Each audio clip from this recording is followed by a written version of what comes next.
Hello students, welcome back to the yet another session. और आज की क्लास में हम लोग चैप्टर स्टार्ट करने वाले हैं, उसका नाम है consignment. Yes, now this is going to be a new chapter for everyone. Like क्या होता है, साइंस वाले बच्चों के लिए तो सारा चैप्टर नया होता है। कॉमर्स वाले बच्चे ना बहुत सारे चैप्टर से रिलेट कर लेते हैं, जैसे कि bills of exchange, bank reconciliation statement, rectification of error, general ledger, final accounts. ये सब चैप्टर उन लोग पढ़े हुए हैं पहले से, तो वो सब चीजें उनको याद आती है। हाँ भाई, हम तो लेट बैक अपने नर्सरीज के डेज में ये सब चैप्टर पढ़े थे। क्लास 11 नर्सरी होता है ना, हमारे लिए बचपना होता है वो कॉमर्स का। ठीक है, तो हमने पढ़ा है ये सब चीज, तो उनको याद आती है चीजें। अरे हाँ, ये तो पढ़ी हुई से लग रही है। बट ये एक ऐसा चैप्टर है जो सबके लिए नया है। Universally this is a new chapter for every one. The chapter name is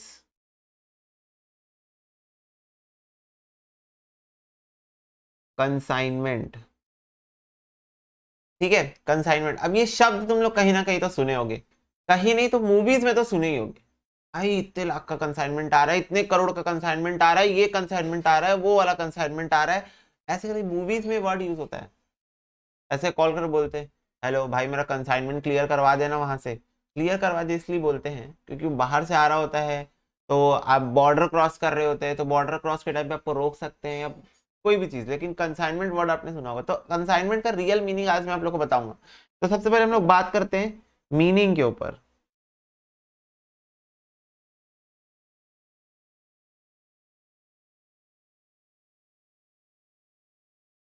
what is the meaning of consignment? तो देखो जी, क्या होता है, when the owner of goods then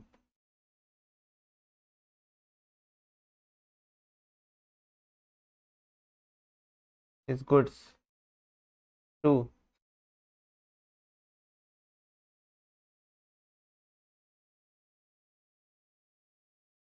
some other person from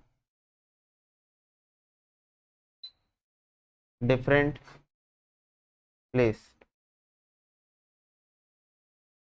to sell the goods on that place and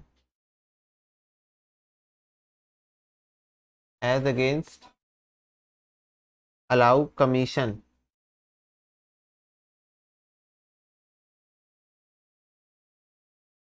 on the sales made.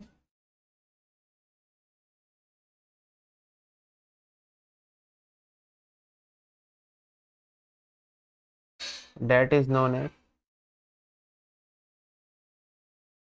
Consignment. देखो मैंने एकदम easy और देसी भाषा में दिखाने की कोशिश की है कि when the owner of the goods, जो गुड्स का ओनर होता है, send his goods to some other person from different place, अपने गुड्स को किसी और को भेजता है, किसी दूसरे प्लेस में रहता है वो बंदा। जैसे मान लो मैं अपनी सिटी में हूँ, मैं किसी और बॉम्बे में भेज रहा हूँ। मैं बॉम्बे में मेरा एक फ्रेंड रहता है, पुणे में मेरा एक फ्रेंड रहता है, मैं उन लोगों को गुड्स भेज रहा हूँ टू सेल द गुड्स।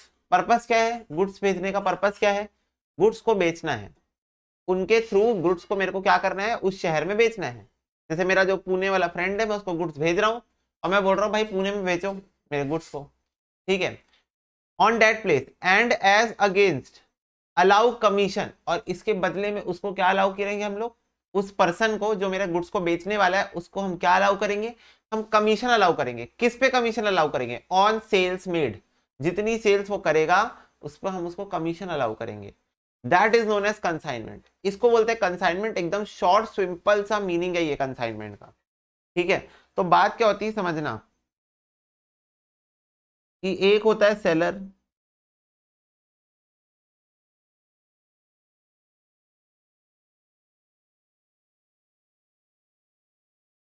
एक होता है सेलर। ठीक है, और अब ये सेलर क्या करना चाहता है? ये सेलर एक्सपेंड करना चाहता है, एक्सपेंड इन सम डिफरेंट प्लेसेस। अपने शहर में तो इसका बहुत नाम चलता है, पर ये दूसरे शहरों में अपने नाम जमाना चाहता है। पॉइंट ये है, that is going to be very costly for us, कि दूसरे शहर में जाए जहां की हमको नॉलेज नहीं है, वहां पर हम शॉप परचेस करें या रेंट में ले, फिर वहां पर हम बंदे बैठाएंगे, अपने वर्कर्स बैठाएंगे, ये सब चीजें कराएंगे, बहुत ज्यादा कॉस्ट लग जाएगा उस पर। तो हम क्या सोचते हैं, हम एक पर्सन को पकड़ते हैं, दिस इज द पर्सन।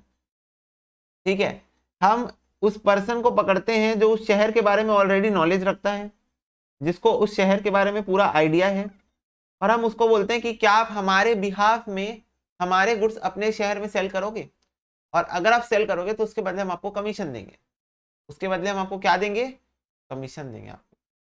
तो वो एग्री कर जाता है, वो बोलता है हाँ ठीक है, उसको तो कमीशन मिल रहा है ना बैठे बैठा, और उसको अपने शहर की नॉलेज भी है, तो सस्ते में सब काम करेगा, उसको मस्त कमीशन मिलेगी। ठीक है, तो एग्री कर जाता है, और इससे क्या होगा, हमारा भी फायदा होगा, उसका भी फायदा होगा।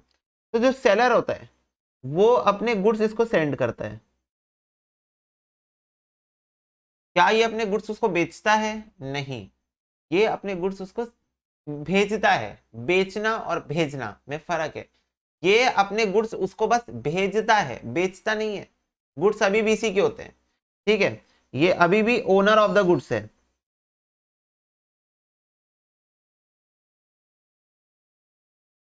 ये ओनर ऑफ द गुड्स है अभी भी, ठीक है। सेलर ऑफ द गुड्स कौन होगा, ये होगा, ये क्या बन जाएगा, ये सेलर ऑफ द गुड्स बन जाएगा, ठीक है। Only and only the possession is transferred, yes right, only the possession of the goods is transferred, यहां से वहां गया, ownership is still there, ownership अभी भी यहां पर है, सिर्फ पोजेशन एक हाथ से दूसरे हाथ में गुड्स को चला गया, ठीक है। गुड्स सेंड करते हैं, ये उसको गुड्स बेचने के बदले क्या देगा, कमीशन देगा।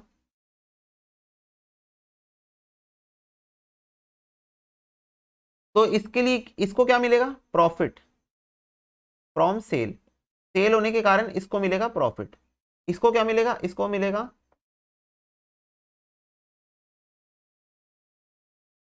Commission from sales. मतलब अगर सेल हुई तो इसको मिलेगा प्रॉफिट, उसको मिलेगा कमीशन, ठीक है। तब होने के बाद ये पूरे पैसे रेमिट कर देगा,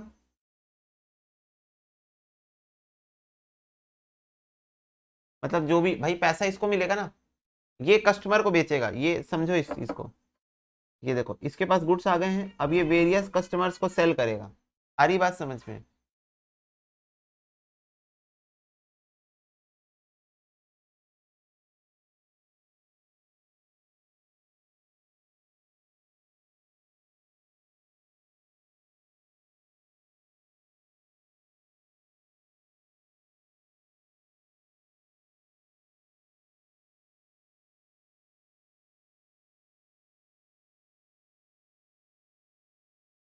ठीक है, क्लियर है, ये चीज होगी।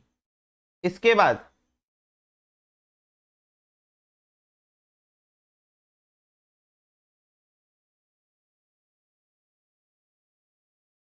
सारे एक्सपेंसेस कौन बियर करेगा, कंसाइनमेंट। अच्छा बताओ, गुड्स किसके, गुड्स किसके, सेलर के, गुड्स सेलर के हैं, ठीक है। कंसाइनमेंट का प्लान किसका, सेलर का। कंसाइनमेंट के थ्रू गुड्स बेचना कौन चाहता है, सेलर।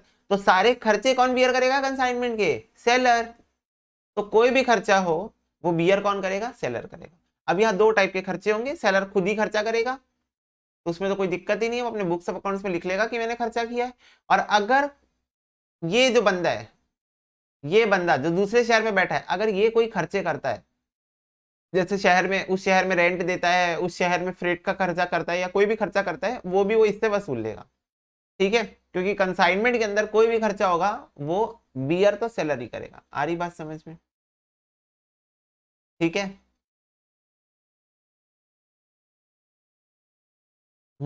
ये ओनर ऑफ द गुड्स है, वो सेलर ऑफ द गुड्स है, वो सिर्फ बेच रहा है, ठीक है। Cell goods on behalf of, अब देखो, अब इसका नाम है, इसका नाम है कंसाइनर। कंसाइनमेंट के अंदर ये जो सेलर है इसका नाम हमने रख दिया है कंसाइनर, और इसका नाम हमने रख दिया है कंसाइनी।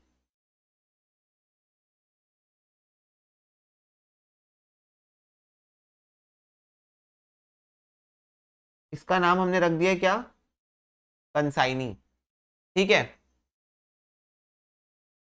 आ रही बात समझ में, कंसाइनर रख दिया है इसका नाम, और उसका नाम कंसाइनी रख दिया है, ठीक है। तो sell goods on behalf of consigner, consigner के बिहाफ में गुड्स बेचने का काम करता है। कंसाइनर के बिहाफ में गुड्स बेचने का ये काम करता है। क्या ये डिस्ट्रीब्यूटरशिप है? नहीं, ये डिस्ट्रीब्यूटरशिप नहीं है। डिस्ट्रीब्यूट करने का मतलब होता है कि यू आर अ मीडिएटर और आप मैन्युफैक्चरर से गुड्स को लेकर रिटेलर्स के बीच में बांट रहे हो, that is known as distributor. यहां पर इज समथिंग डिफरेंट हैपन कि ये ओनर ऑफ द गुड्स है और ये अपने गुड्स किसी और पर्सन को भेज रहा है बेचने के पर्पज से, बेचने के लिए, अल्टीमेट कंज्यूमर तक पहुंचेगा वो। डिस्ट्रीब्यूशन चेन नहीं है ये अल्टीमेट कंज्यूमर तक पहुंचेगा। तो पूरे कंसाइनमेंट में जो मोटा मोटा चीजें हो रही होती है वो यही होती है। आ रही बात समझ में? ठीक है। और जो भी ये गुड्स सेंड करेगा, जो भी गुड्स ये कंसाइनी को सेंड करेगा, कौन? कंसाइनर। अब पूरे चैप्टर में मैं कंसाइनर और कंसाइनी वर्ड यूज करूंगा। तो जब भी कंसाइनर कंसाइनी को गुड्स सेंड करेगा साथ में एक चीज भेजेगा और उसका नाम है proforma invoice. What is proforma invoice? Details of goods send. तो जो भी गुड्स हमने सेंड किए हैं, जो भी गुड्स हमने भेजे हैं, उसकी जो डिटेल्स होगी वो प्रोफोर्मा इनवॉइस में लिखी होगी। ठीक है गाइस, कम ऑन, मेरे को बताओ, क्या कंसाइनर कंसाइनी को बेच रहा है गुड्स? क्या कंसाइनर कंसाइनी को गुड्स सेल कर रहा है? नहीं, वो सिर्फ भेज रहा है उसको गुड्स। वो सिर्फ उसको गुड्स भेज रहा है for the purpose of sale. तो वो इनवॉइस नहीं भेजेगा उसको। इनवॉइस मतलब होता है बिल पकड़ा रहे हो सामने वाले को, वो प्रोफोर्मा इनवॉइस भेजेगा। ये कंसाइनमेंट में यूज होने वाला टर्म है। और अपना जो कंसाइनी है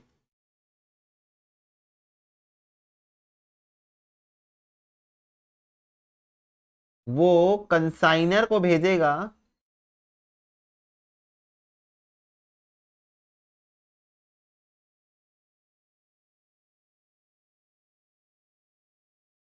अकाउंट सेल्स। अकाउंट सेल्स का मतलब होता है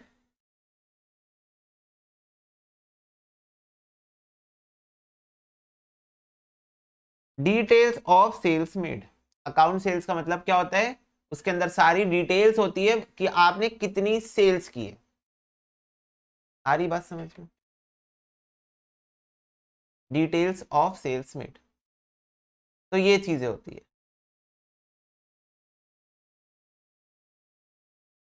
ठीक है,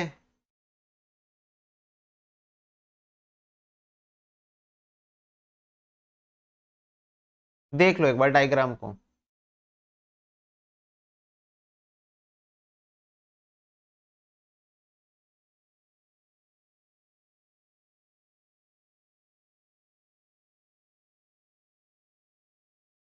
ठीक है, यस, एजेंट और प्रिंसिपल भी बोलते हैं।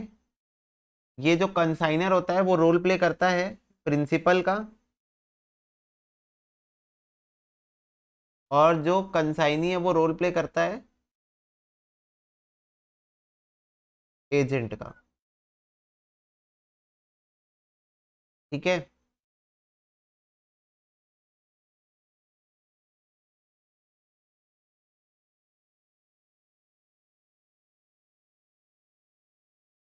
तो ये तुम्हारा पूरा डायग्राम एक बार तुम बना के रखो, जिससे तुम लोगों को शॉर्ट में समझ में आए कि what is the definition of consignment, और कंसाइनमेंट के अंदर क्या क्या हो रहा होता है, ताकि तुम्हारे दिमाग में एक पिक्चर बन जाए, ग्रॉस आइडिया बन जाए कि व्हाट एग्जैक्टली कंसाइनमेंट इज। और फिर इसकी अकाउंटिंग के लिए तुम लोगों के दिमाग में एक अच्छा बैक स्पेस बन जाएगा। ठीक है, तो ये करो।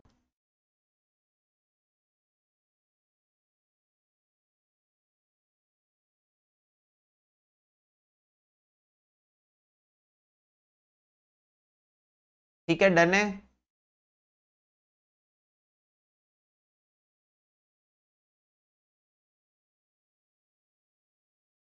ओके बच्चों, तो जब हम लोग देखो, अब देखो हम लोग जब बात करते हैं कंसाइनमेंट में होने वाले खर्चों की, when we are talking about the expenses on consignment, we will be talking about that this will be bear by consigner, right? This all the expenses of consignment is going to be bear by consigner. हम यही बात करते हैं, बोलो। अब चाहे वो खर्चा कंसाइनर खुद किया हो या कंसाइनी किया हो कंसाइनर के बिहाफ में, ठीक है, हो सकता है ना, कंसाइनर खुद भी किया हो सकता है खर्चा, या फिर कंसाइनी किया हो सकता है, कंसाइनर के बिहाफ में किया हो सकता है, ठीक है। तो अब ये जब एक्सपेंसेस की हम बात करते हैं तो देखो expenses are going to be सब divided into two parts in the chapter of consignment, that is direct expenses and indirect expenses.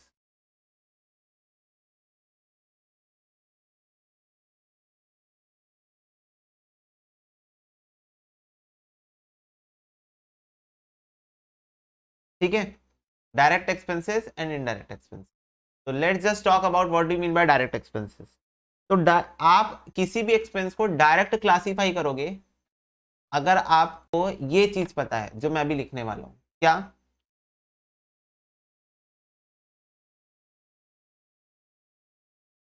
all the expenses incurred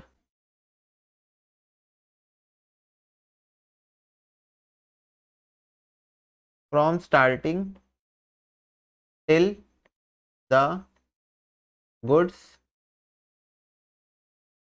reach the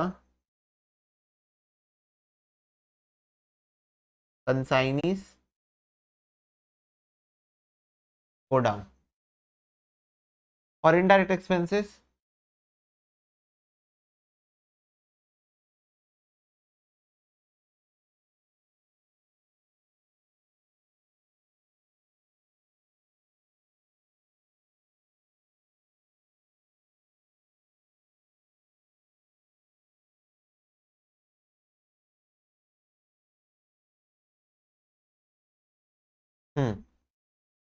तो क्या होता है direct expenses? All the expenses incurred from starting, मतलब शुरुआत से consignment के अंदर आप जो खर्चे कर रहे हो till the goods reach the consignee go down. कहां तक के खर्चे? कहां तक के खर्चे? जो जब तक गुड्स पहुंच नहीं जाते कंसाइनी के गोडाउन में, till the goods reach the consignee's godown. तो आप जो शुरू से खर्चे कर रहे हो और कहां तक के खर्चे आप डायरेक्ट बोलोगे? बोलो, कहां तक के खर्चे आप डायरेक्ट बोलोगे? जब तक गुड्स पहुंच नहीं जाते कंसाइनी के गोडाउन तक।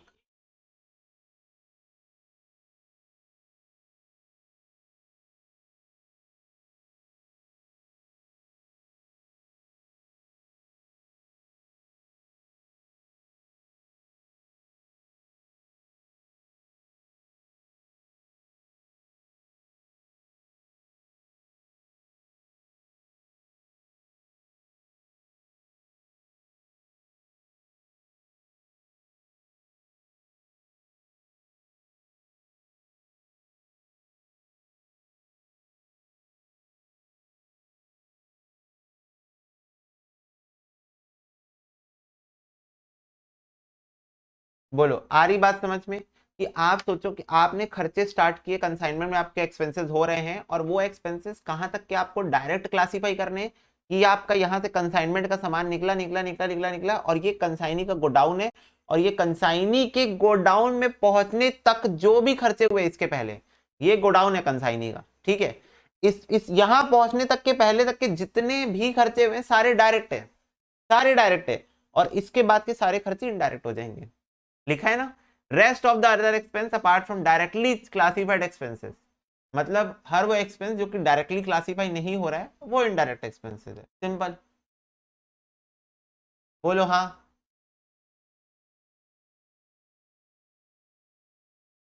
अब चाहे वो डायरेक्ट एक्सपेंस है, चाहे वो इनडायरेक्ट एक्सपेंस है, चाहे वो दुनिया एक्सपेंस है, चाहे वो जहान एक्सपेंस है, all the expense are going to be bear by only one person consigner. Only one person consignor is going to bear the expenses, but we came to know about something related to direct expense और indirect expenses. The direct expenses are those expenses जो कि consignee के godown में goods पहुंचने के पहले तक के जितने भी खर्चे होंगे वो डायरेक्ट ही हो जाएंगे, ठीक है, और उसके बाद के सारे इनडायरेक्ट। आ रही क्या बात समझ में? बोलो हाँ। ठीक है, ओके। तो चलो अब एक बार हम इतने ज्ञान की प्राप्ति के साथ, अच्छा, कंसाइनमेंट की सेपरेट अकाउंटिंग होती है, बताओ कंसाइनमेंट कौन कर रहा है? कंसाइनमेंट किसका पर्पस है, किसका ऑब्जेक्टिव है, किसको फायदा हो रहा है कंसाइनमेंट से? कौन कंसाइनमेंट का बिजनेस करवा रहा है? कंसाइनर करवा रहा है। तो who is going to prepare the books of accounts? Consigner. तो जब भी याद रखना, कंसाइनमेंट की अकाउंटिंग जब भी होगी, कंसाइनमेंट की अकाउंटिंग जब भी होगी, it is in the books of consignor.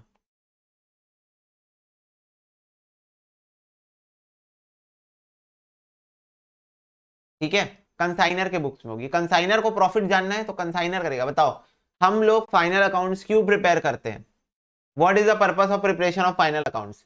To find out the profit and loss, पूरे साल का प्रॉफिट या लॉस निकालने के लिए। तो कंसाइनमेंट की अकाउंटिंग भी बंदा इसीलिए करेगा क्योंकि उसको भी प्रॉफिट या लॉस ऑन कंसाइनमेंट निकालना है, तो वो करेगा अकाउंटिंग। और प्रॉफिट एंड लॉस निकालने के लिए हम लोग कौन सा नेचर का अकाउंट यूज करते हैं? नॉमिनल नेचर अकाउंट यूज करते हैं, राइट? नॉमिनल नेचर का अकाउंट यूज करते हैं और नॉमिनल नेचर अकाउंट ही बताता है। तो कंसाइनमेंट का जो अकाउंट बनेगा कंसाइनर की बुक्स में, वो भी नॉमिनल नेचर। तो जनरली कौन सा अकाउंट बनता है कंसाइनर की बुक्स के अंदर? एक बनता है कंसाइनमेंट का अकाउंट, और एक पर्सनल अकाउंट बन जाता है कंसाइनी का, क्योंकि कंसाइनी से के साथ जो भी ट्रांजेक्शन हो रहे हैं वो भी हमको रिकॉर्ड करना है। ठीक है, कंसाइनी के साथ जो भी ट्रांजेक्शन हो रहे हैं वो भी हमको रिकॉर्ड करने हैं। हाँ, but one one thing is there कि जो कंसाइनी की बुक है,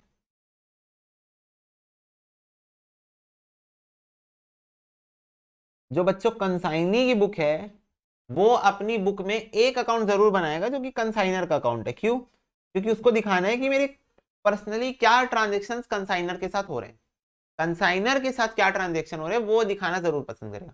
लेकिन जो कंसाइनमेंट की अकाउंटिंग होगी वो किसके बुक्स में होगी? कंसाइनर के बुक्स में होगी। इसी के बुक्स में बनेगा कंसाइनमेंट का अकाउंट। आ रही बात समझ में? यस। तो लेट्स जस्ट ट्राई कि क्या हम अपना दिमाग लगाकर इस चीज को कर सकते हैं? भैया बिल्कुल कर सकते हैं, दिमाग की कमी नहीं है हमारे पास। ठीक है, देखते हैं।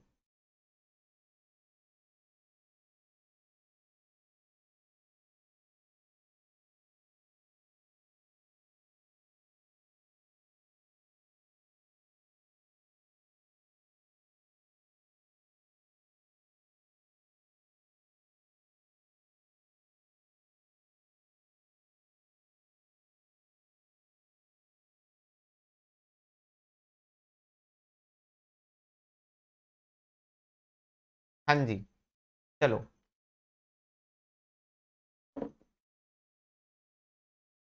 इन the books of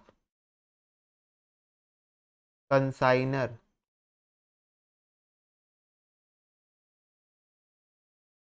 journal entries. तो बताओ, कंसाइनमेंट की शुरुआत कहां से होती है? हाउ द कंसाइनमेंट बिगिन, कैसे शुरुआत होती है? सबसे पहले क्या करना पड़ता है कंसाइनमेंट के अंदर? सोचो, इमेजिन करो, पूरी स्टोरी लाइन सोचो, ये पूरी स्टोरी लाइन सोचो। पहला काम क्या होता होगा कंसाइनमेंट के अंदर? What is the first thing? Goods send, very good. Consignment की शुरुआत होती है गुड्स भेजने से। ठीक है, मेरे पास गुड्स पड़े हुए हैं गोडाउन में, मैं कंसाइनर, मेरे पास गुड्स पड़े हुए हैं गोडाउन में, मैं अपने गुड्स को भेजूंगा। ठीक है, तो गुड्स जा रहे हैं, एंट्री क्या होगी बताओ? गुड्स जा रहे हैं। तो देखो, consignment is a nominal nature account, profit and loss निकालने के लिए बना रहा हूं। तो debit all expenses and losses in consignment, credit all incomes and gains in consignment. ठीक है, इन कंसाइनमेंट इज लाइक इंपॉर्टेंट है ना यहाँ पर वर्ड, क्योंकि सिर्फ कंसाइनमेंट वाले लेने हैं। तो क्या गुड्स जो मैं भेज रहा हूँ वो कंसाइनमेंट का एक्सपेंस है? जैसे ट्रेडिंग अकाउंट में डेबिट साइड परचेज आता है, बेटा consignment account is equal to trading account, 100%। Consignment account is equal to trading account है। बस अलग से क्यों बन रहा है? क्योंकि कंसाइनमेंट अलग मुद्दा है, इसीलिए। तो ट्रेडिंग अकाउंट में परचेजेस जो कि मेरा एक्सपेंस होता है, वो कहां आता है? कहां आता है बताओ? Debit side. तो वैसी कंसाइनमेंट अकाउंट में जो मैं गुड्स सेंड करूंगा, जो मैं गुड्स भेजूंगा, वो मेरा खर्चा है कंसाइनमेंट का, एक्सपेंस है कि मेरे को गुड्स की इतनी कॉस्ट बियर करनी पड़ी कंसाइनमेंट के अंदर। in the purpose of for the purpose of consignment I need to bear this much amount of expense, so I should debit those expenses, right? तो क्या एंट्री हो जाएगी? Consignment account debit.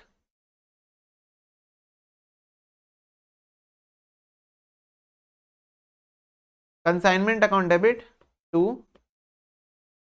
Goods sent on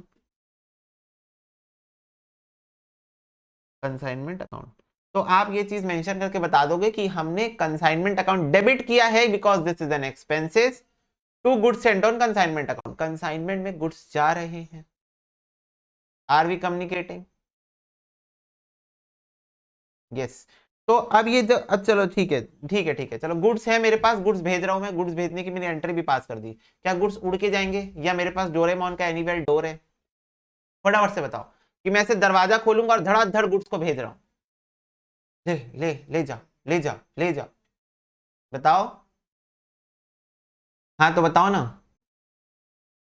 ला रहे हो क्या कहीं से? Doraemon ला के दोगे मेरे को? हाँ, कि मैं एनीवेयर डोर लगाऊंगा और मेरा सामान वहां पहुंच जाएगा? इतना गंदा डोरेमोन भैया हम कभी जिंदगी में नहीं देखे अपने, जितना आप बनाए हो।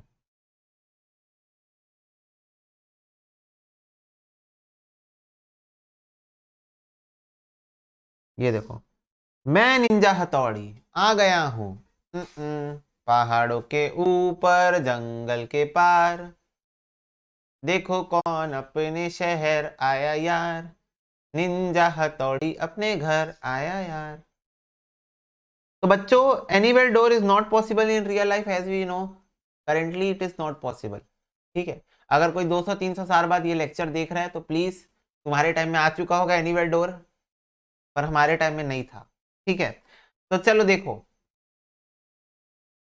तो यस कुछ खर्चे करने पड़ेंगे गुड्स भेजने के लिए। ट्रांसपोर्टेशन का खर्चा करना पड़ेगा, ट्रांसपोर्टेशन के टाइम पे इंश्योरेंस का खर्चा करना पड़ेगा, लोडिंग करवाना पड़ेगा, अनलोडिंग का खर्चा होगा उधर। तो बहुत सारे खर्चे होंगे during this course of time.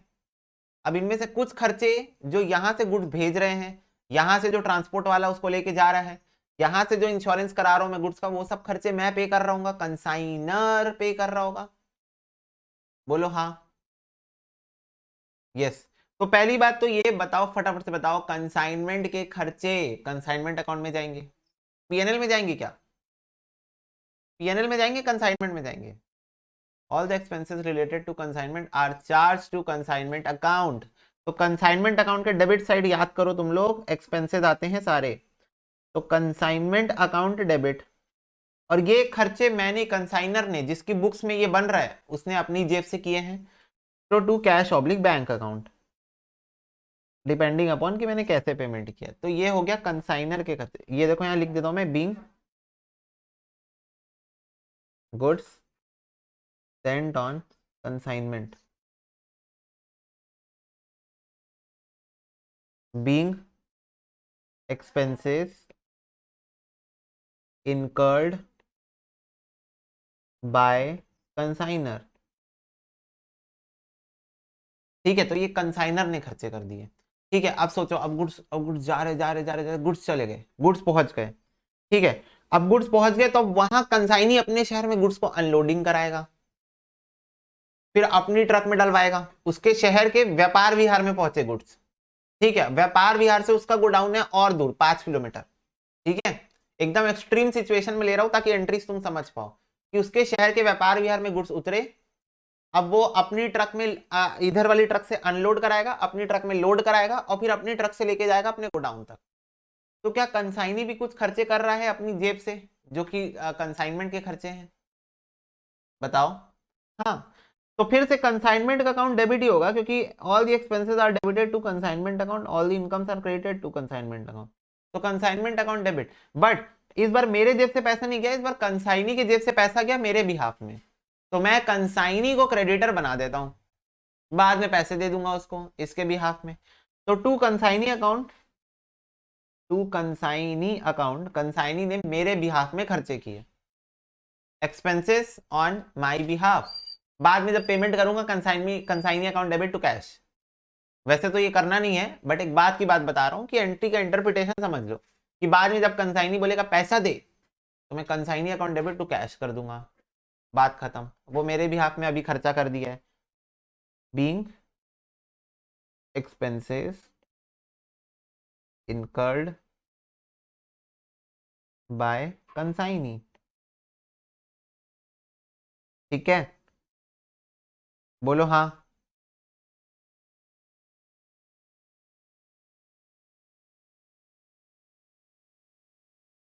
ठीक है। अब देखो, अब ये एक सिचुएशन हो सकती है कि क्या बोलते हैं, कंसाइनर डायरेक्टली लोडिंग कराए, वो सीधा बोले जाना कंसाइनी के गोडाउन में और वहीं अनलोड करना। हो सकता है, क्यों नहीं हो सकता? हो सकता है, घर पहुंच सेवा हो सकती है। आजकल तो घर पहुंच सेवा ही चलती है ना? हो सकता है, कोई दिक्कत नहीं है। ठीक है। तो उसके अलावा अब जैसे तुम लोग बोलोगे भैया तब तो फिर कंसाइनी खर्चा ही नहीं किया। अरे क्यों नहीं किया भाई? कंसाइनी अपने शहर में रेंट का खर्चा, अपने शहर में गोडाउन के अंदर में आग नहीं लग सकती क्या? इंश्योरेंस का खर्चा, अपने शहर में गोडाउन में एक बंदा बैठा के रखा है जो मैनेज करता है गोडाउन को, उसका खर्चा, कस्टमर बोल रहा है सर होम डिलीवरी चाहिए, उसका खर्चा। तो कंसाइनी के बहुत सारे खर्चे हो सकते हैं कंसाइनमेंट के अंदर। तो कंसाइनी कोई भी खर्चा करे कंसाइनमेंट का, एंट्री यही होगी consignment account debit to consignee, क्योंकि खर्चा कर कंसाइनी रहा है कंसाइनमेंट के बिहाफ में। तो कंसाइनमेंट अकाउंट डेबिट ही होगा, all expenses and losses are debited in consignment account. और कर कंसाइनी रहे तो कंसाइनी क्रेडिट होगा। आ रही बात समझ? तो और भी खर्चे हो सकते हैं। ठीक है। अब नेक्स्ट, अब सोचो, इमेजिनेशन रुकना नहीं चाहिए बेटा। इमेजिनेशन की एक ऐसी सुई है जो ऐसे ऐसे होती रहनी चाहिए, रुकनी नहीं चाहिए, बस पूरा पात दिमाग में भरे रहना चाहिए दिन भर। ठीक है। तो अभी गुड्स पहुंच गए हैं गोडाउन में सक्सेसफुली, फिर वही रेंट वेंट का जो भी खर्चा है वो कर रहे हैं। हाँ भाई, लेकिन मेरा लाखों का माल गया है और अभी तक मेरे को 1 रुपए नहीं मिला है, क्योंकि मैं उसको बेचा नहीं हूं, मैं उसको भेजा हूं। दोनों में डिफरेंस है, बेचने और भेजने में डिफरेंस है। तो कंसाइनी को मैं बोला भाई कुछ पैसा तो एडवांस में दे दे, कम से कम गुड्स का 60%, 80%, 50%, कुछ तो वैल्यू एडवांस में दे दे। कंसाइनी बोला ये भी ठीक है। मतलब बोल तो सही रहा है बंदा सामने वाला, कुछ पैसा तो एडवांस में देना बनता है बॉस, इतने का सामान दिया है वो मेरे को। ठीक है, तो वो मेरे को कुछ एडवांस सेंड करेगा थ्रू बैंक, चेक, कैश या वॉट एवर इट इज। ठीक है, तो लिखो यहाँ पर bank account debit,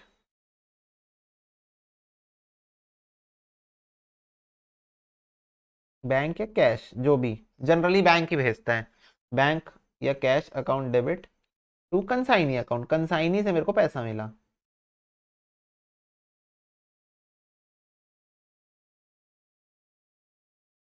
in advance received from consignee. ठीक है, कंसाइनी से मेरे को, ठीक है बेटा, तुम लोग की क्यूरियोसिटी का लेवल मेरे को पता है। भैया रास्ते से जा रहा था, भेलपूरी खा रहा था, लड़की को देख रहा था और इसी समय मेरा ट्रक पलट गया, तो मैं क्या करूं? पता है तुम्हारी क्यूरियोसिटी बाहर निकल रही है अच्छे से, है ना? तो उसको भी थोड़ी देर के लिए रोक के रखो, लॉस का टॉपिक बाद में पढ़ेंगे। ठीक है, जर्नल एंट्री खत्म करने दो। तो ये हो गया फोर्थ, फिफ्थ एंट्री। बताओ अब क्या होगा? अब गुड्स पहुंच गए हैं सक्सेसफुली, गोडाउन में पड़े हुए हैं। ठीक है, अब क्या चालू होगा? अब चालू होगा सेल्स। अब उस शहर में सेल्स होनी चालू हो जाएगी, है ना? उस शहर में अब सेल्स होनी चालू हो जाएगी। अब बताओ जब सेल होगी तो पैसा किसको मिलेगा? सेल होने के बाद पैसा मिलेगा किसको? कंसाइनी को। पैसा है किसका? कंसाइनर का। तो मेरा पैसा, कंसाइनमेंट की इनकम। अभी तक तो खर्चे का रूप देख रहा था मैं, 4 एंट्री तक तो मेरे को ऐसा लग रहा था कि मैंने तो लॉस का बिजनेस कर लिया है चालू, सिर्फ खर्चे खर्चे खर्चे, ठस ठस ठस, गोलियां ही चल रही मेरे ऊपर, सिर्फ खर्चों की बारिश हो रही है मेरे ऊपर। लेकिन 5वीं एंट्री ने मेरे को उम्मीद की किरण दिखाते हुए बताया कि सेल हो गई, वाह, देयर इज अ सेल, और सेल मेरी कंसाइनमेंट की इनकम है। तो कंसाइनमेंट अकाउंट क्रेडिट होगा, लेकिन डेबिट कौन होगा? डेबिट होता, देखो अगर मेरे को पैसा मिलता तो मैं लिखता cash account debit to consignment account, जैसे हम लोग लिखते हैं cash account debit to sales, वैसे हम लिखते हैं cash account debit to consignment. लेकिन पैसा मेरे पास नहीं, पैसा कंसाइनी के पास पड़ा है, पैसा कंसाइनी के पास पड़ा है। तो अभी कंसाइनी को मेरे को अपना डेटर बनाना पड़ेगा, कंसाइनी से अब मैं पैसे लूंगा सेल्स के। तो मैं लिखूंगा कंसाइनी अकाउंट डेबिट, क्योंकि कंसाइनी के पास सेल्स के पैसे पड़े हैं, टू कंसाइनमेंट अकाउंट, ये कंसाइनमेंट की इनकम है। This is the income of consignment being sales made by consignee. आ रही बात समझ में? बोलो।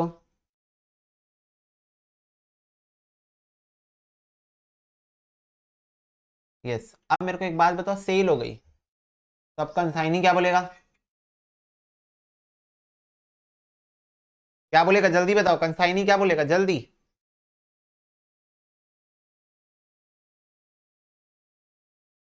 Commission, yes.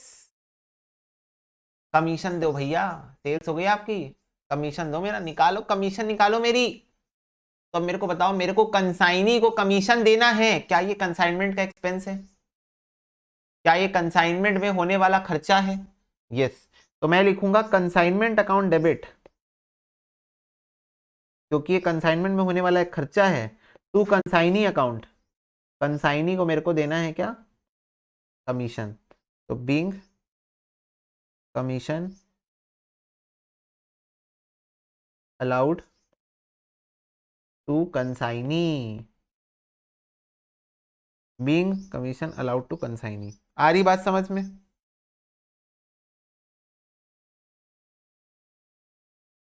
बोलो। अब इसके बाद क्या होगा बताओ? बताओ इसके बाद क्या होगा, फटाफट से बताओ।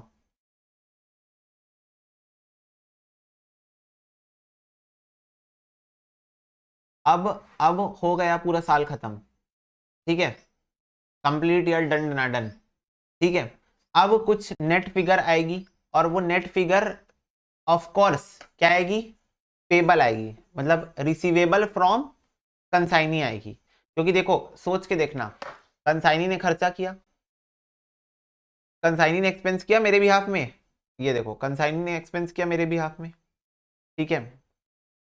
यहां पर कंसाइनी से मेरे को एडवांस रिसीव हुआ, एक्सपेंस किया एडवांस रिसीव हुआ, ठीक है। यहां पर ये देखो, मेरे को कंसाइनी को कमीशन देना है, ये कमीशन वाला पोर्शन है, ये एक्सपेंस वाला पोर्शन है, कमीशन वाला पोर्शन है, ये हुआ। और कंसाइनी ने सेल्स की, तो सेल्स का अमाउंट है बेटा 10 लाख रुपए, खर्चे कमीशन ये सब मिला के है 2 लाख रुपए। तो अल्टीमेटली 8 लाख रुपए कंसाइनी मेरे को भेजेगा, बोलो हाँ। तो कभी भी याद रखना, कंसाइनमेंट के अंदर हमेशा कंसाइनी ही मेरे को कुछ ना कुछ भेजेगा, मैं उसको पैसे नहीं भेजूंगा। बस फर्क क्या है पता है? कि वो जो टोटल सेल्स प्रोसीड आएगी ना, टोटल जो सेल्स की प्रोसीड आएगी, प्रोसीड मतलब पैसा आएगा ना, उससे वो माइनस कर लेगा अपना कमीशन, अपने खर्चे, ठीक है। और क्या एक चीज हो गई? एक्सपेंस इनकर्ड बाय एडवांस जो उसने पे कर दिया था, और फिर जो पैसा बचेगा, फिर जो पैसा बचेगा वो हमेशा मेरे को भेज देगा। तो एंट्री क्या होगी? Cash oblique bank account debit to consignee account, remaining amount received. Clear है सबको? रिमेनिंग अमाउंट रिसीव, ठीक है। अब इसके बाद मेरे को बताओ फटाफट से, क्या जरूरी है जितने गुड्स भेजा था सारे बिक गए? टिडिंग टिडिंग टिंग टिंग टिंग टिंग टिंग टिंग टिंग टिंग टिंग टिंग टिंग टिंग। नहीं, क्लोजिंग स्टॉक बचेगा ना भाई। क्लोजिंग स्टॉक कहाँ आता है? ट्रेडिंग अकाउंट में। ट्रेडिंग अकाउंट में क्लोजिंग स्टॉक कहाँ आता है?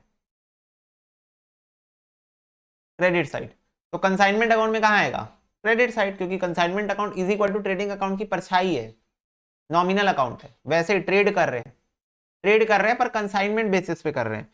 तो एंट्री क्या होगी बताओ, फटाफट से बताओ। Closing stock on consignment account debit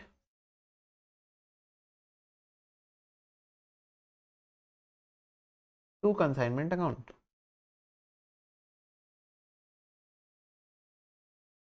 being closing stock on consignment, closing stock on consignment. Clear है सबको? बोलो हाँ, बोलो हाँ, बोलो।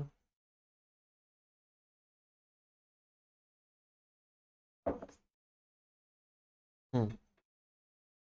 अब फाइनली एक काम करते, सारी एंट्री को पोस्ट करते कंसाइनमेंट अकाउंट में। तो डेबिट साइड में आएगा पहले गुड सेंड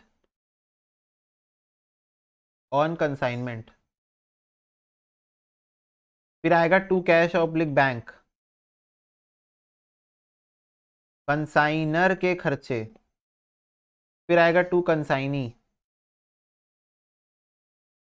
कंसाइनी के खर्चे, फिर आएगा टू कंसाइनी, कमीशन, फिर आएगा बाय कंसाइनी,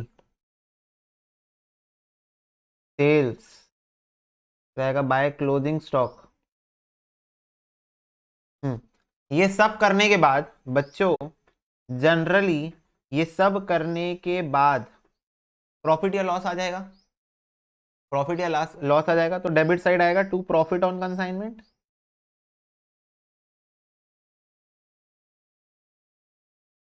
और क्रेडिट साइड आएगा बाय लॉस ऑन कंसाइनमेंट।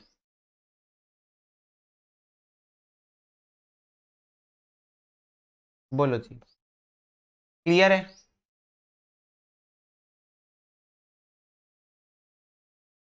ठीक है बेटा, बैड डेट्स वैड डेट्स सब होंगे, अभी सब होंगे बैड डेट्स वगैरह। बैड डेट्स होगा तो कहाँ आएगा, तुम लोग बताओ, कॉमन सेंस से बताओ, बैड डेट्स हुआ तो कहाँ आएगा? कंसाइनमेंट के consignment debit side, debit side खर्चा है मेरा, कंसाइनमेंट का लॉस हो गया, बैड डेट्स का मतलब लॉस हो गया मेरा, तो वो सब आएंगे। बट उसके ऊपर एक चर्चा है, डेल क्रेडर कमीशन नाम की, अभी कमीशन के ऊपर चर्चा है, तो उस पर वो चीज मैं कवर कर रहा हूँ। आ रही बात समझ में? ठीक है, तो नाइन्थ एंट्री फिर हो जाएगी मेरी, अगर प्रॉफिट हुआ है तो consignment account debit to general profit and loss account, जो भी कंसाइनमेंट का प्रॉफिट होता है वो जनरल पीएनएल में ट्रांसफर हो जाता है, और अगर लॉस हुआ है तो general profit and loss account debit to consignment account. और 10th एंट्री हो जाएगी, जो गुड सेंड था, ये जो गुड सेंड है ना, consignment account debit to good send on consignment account, ये ट्रांसफर हो जाएगा ट्रेडिंग अकाउंट में। Goods sent on consignment account debit to trading account. क्यों ऐसा?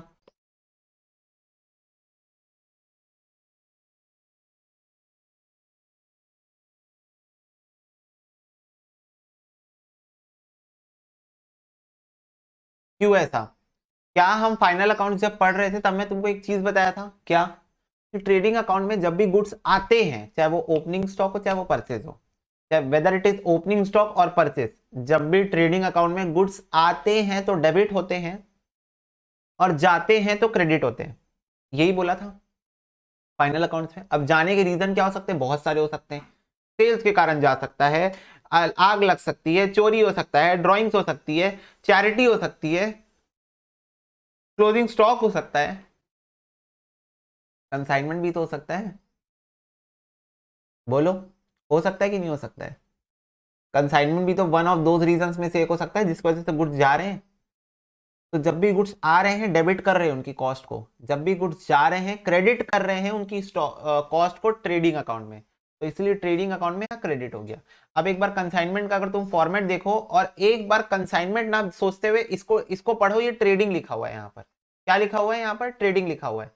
ये देखो लिखा है यहाँ, परचेस, एक्सपेंसेस, जो भी एक्सपेंसेस होते हैं हमारे, ठीक है, sales, closing stock, gross profit, gross loss. बेटा ट्रेडिंग अकाउंट की कॉपी है ये, बस फर्क इतना है, ट्रेडिंग अकाउंट इनडायरेक्ट एक्सपेंसेस को कंसीडर नहीं करता, पर कंसाइनमेंट में इनडायरेक्ट एक्सपेंसेस भी आ जाएंगे। क्यों आ जाएंगे? क्योंकि कंसाइनमेंट के ऊपर भाई बहुत बड़ी अकाउंटिंग नहीं करनी है मेरे को, ठीक है। कंसाइनमेंट का एक ही अकाउंट बनेगा, उसमें कंसाइनमेंट रिलेटेड सारे एक्सपेंसेस डेबिट हो जाएंगे, लॉसेस डेबिट हो जाएंगे, और सारे इनकम्स या गेन्स क्रेडिट हो जाएंगे, बात खत्म, ठीक है। तो अब बच्चों ये जनरली जो एंट्रीज होंगी क्वेश्चन के अंदर, जनरली बेटा इतनी एंट्रीज करने में ना तुम्हारी हालत खराब हो जाएगी, है ना, सारे अमाउंट्स को ढूंढने में, तो वो लिख लो। इसके अलावा कुछ स्पेशल केसेस में एंट्रीज होंगी, स्पेशल केसेस में, और ये कुछ एक आधी है ना जो स्पेशल केसेस में होंगी, वो मैं तुम लोगों को आगे during the course of interview बता दूंगा, अभी इसको नोट कर लो। हाँ जी बच्चों, तो देखो मैं तुम लोगों को ये बता रहा था कि हम लोगों को समझना है कंसाइनमेंट के अंदर एक बहुत इंपॉर्टेंट मुद्दा, और वो मुद्दा इतना ज्यादा इंपॉर्टेंट है कि हर क्वेश्चन सॉल्व हो ही नहीं सकता उस मुद्दे के बिना, और वो है तुम्हारा valuation of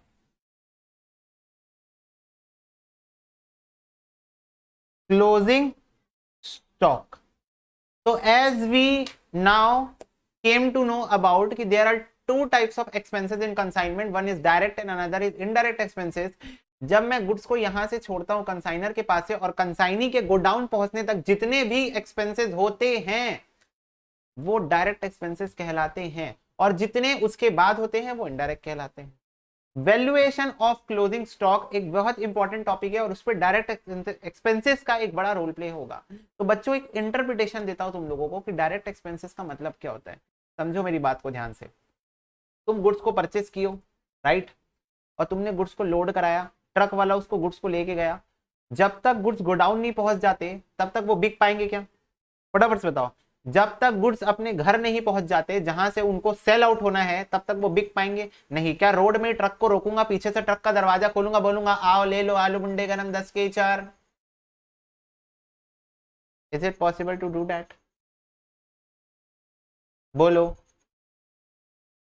not possible, not possible. उसको बेटा होटल पहुंचना ही पड़ेगा। होटल में पहुंचेगा, थाली में सजेगा, लाल चटनी हरी चटनी आएगी, तब वो परोसेगा, तब वो 10 का 2 बिकेगा, 4 नहीं। तब वो 10 का 2 बिकेगा, प्रॉफिट ज्यादा होगा। समझ में आ रही है बात? तो बेटा गुड्स के ऊपर जब तक गुड्स अपने घर नहीं पहुंच जाते गोडाउन, तब तक उसके ऊपर जितने खर्चे हो रहे हैं वो उसके ऊपर हो रहे हैं ना। बोलो ना हाँ। गुड्स के ऊपर। मेरे को एक बात बताओ, लोडिंग गुड्स की कर रहे हो, ट्रक, ट्रक में सामान गुड्स जा रहा है, ट्रक में गुड्स जा रहा है, अनलोडिंग गुड्स की हो रही है। तो क्या ये हर खर्चा डेडिकेटेडली गुड्स के ऊपर हो रहा है? डेडिकेटेड गुड्स के ऊपर ही हो रहा है। हाँ, तो ये सारे डायरेक्ट खर्चे होते हैं। अब बताओ गुड्स गोडाउन पहुंच गए, गोडाउन में गुड्स पड़े हैं, ठीक है, गोडाउन में गुड्स पड़े हैं। क्या गुड्स का मूवमेंट कोई अब जरूरी करना पड़ेगा? नहीं, अब सीधा गुड्स बिकेंगे, राइट? बोलो हाँ। तो वो इनडायरेक्ट खर्चे हो गए। अब वहां गुड्स पहुंचाने की जरूरत नहीं है। आ रही बात समझ में? गुड्स अब पहुंच चुके हैं अपनी जगह पे, अब they are ready to sell. अब गोडाउन पे आ चुके हैं, बिकने के लिए रेडी है, तो अब उनके ऊपर कोई खर्चा नहीं है। तो कोई वो जो अब खर्चे हो रहे हैं, गोडाउन का रेंट दे रहे हैं, इंश्योरेंस दे रहे हैं, सब इनडायरेक्ट खर्चे होंगे। पर डायरेक्टली गुड्स को उसके जगह पहुंचाने तक जो खर्चा होगा वो सारे कौन से एक्सपेंसेस हो गए? Direct expenses. क्या आ रही है आपको बात समझ में? तो खैर डायरेक्ट और इनडायरेक्ट एक्सपेंसेस के ऊपर हमने बहुत बातें कर ली है already. Valuation of closing stock के अंदर बहुत ज्यादा इंपॉर्टेंट मुद्दा बन के आएगा, तो इस चीज का ध्यान रखना। तो देखो क्लोजिंग स्टॉक वैल्यूएशन में हम लोगों को सबसे पहले ये समझना होगा कि हम लोगों को निकालनी पड़ेगी कॉस्ट ऑफ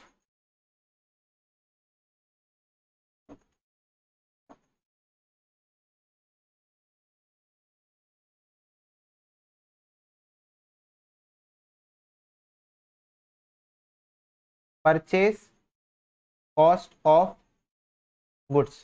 जितने में हमने गुड्स को परचेस किया उसकी कॉस्ट, इसमें प्लस होंगे डायरेक्ट एक्सपेंसेस बाय कंसाइनर, और प्लस होंगे direct expenses by consignor.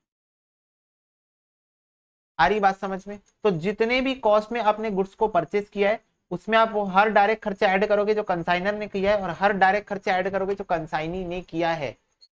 What do you mean by direct expense? What do you mean by indirect expense? We already know. We already know.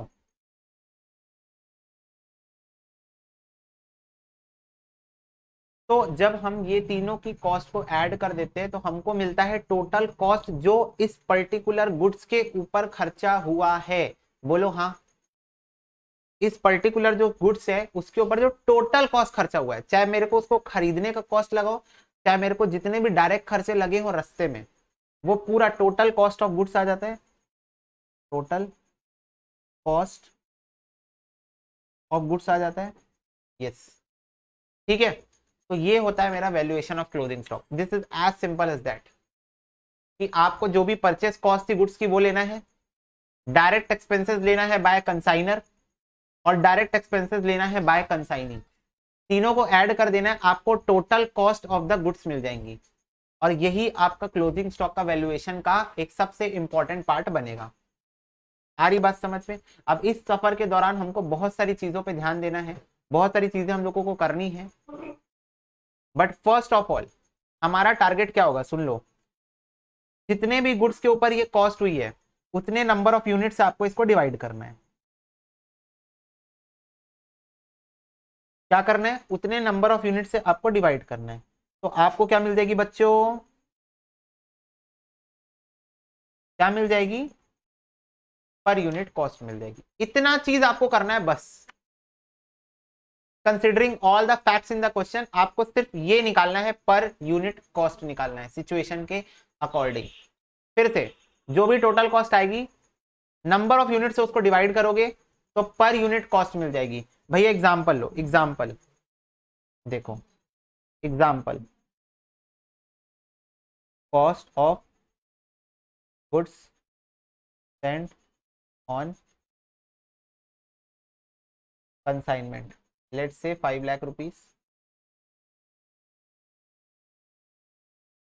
Consignors direct expenses,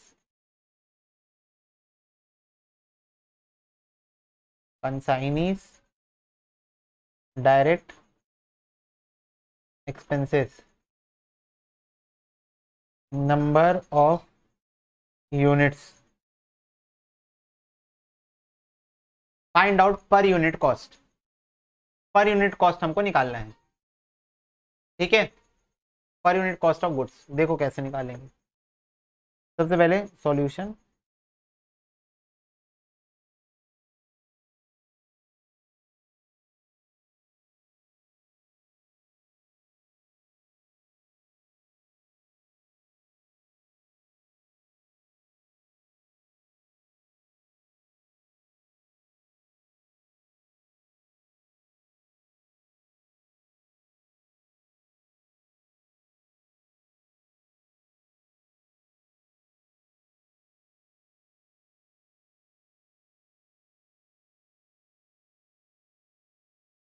okay कितना हो गया total? This is 5,30,000।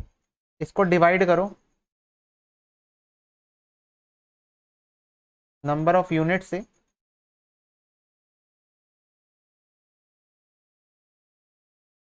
तो per unit cost कितनी आ रही है? 26.5। Are you getting my point? Are you getting my point or not?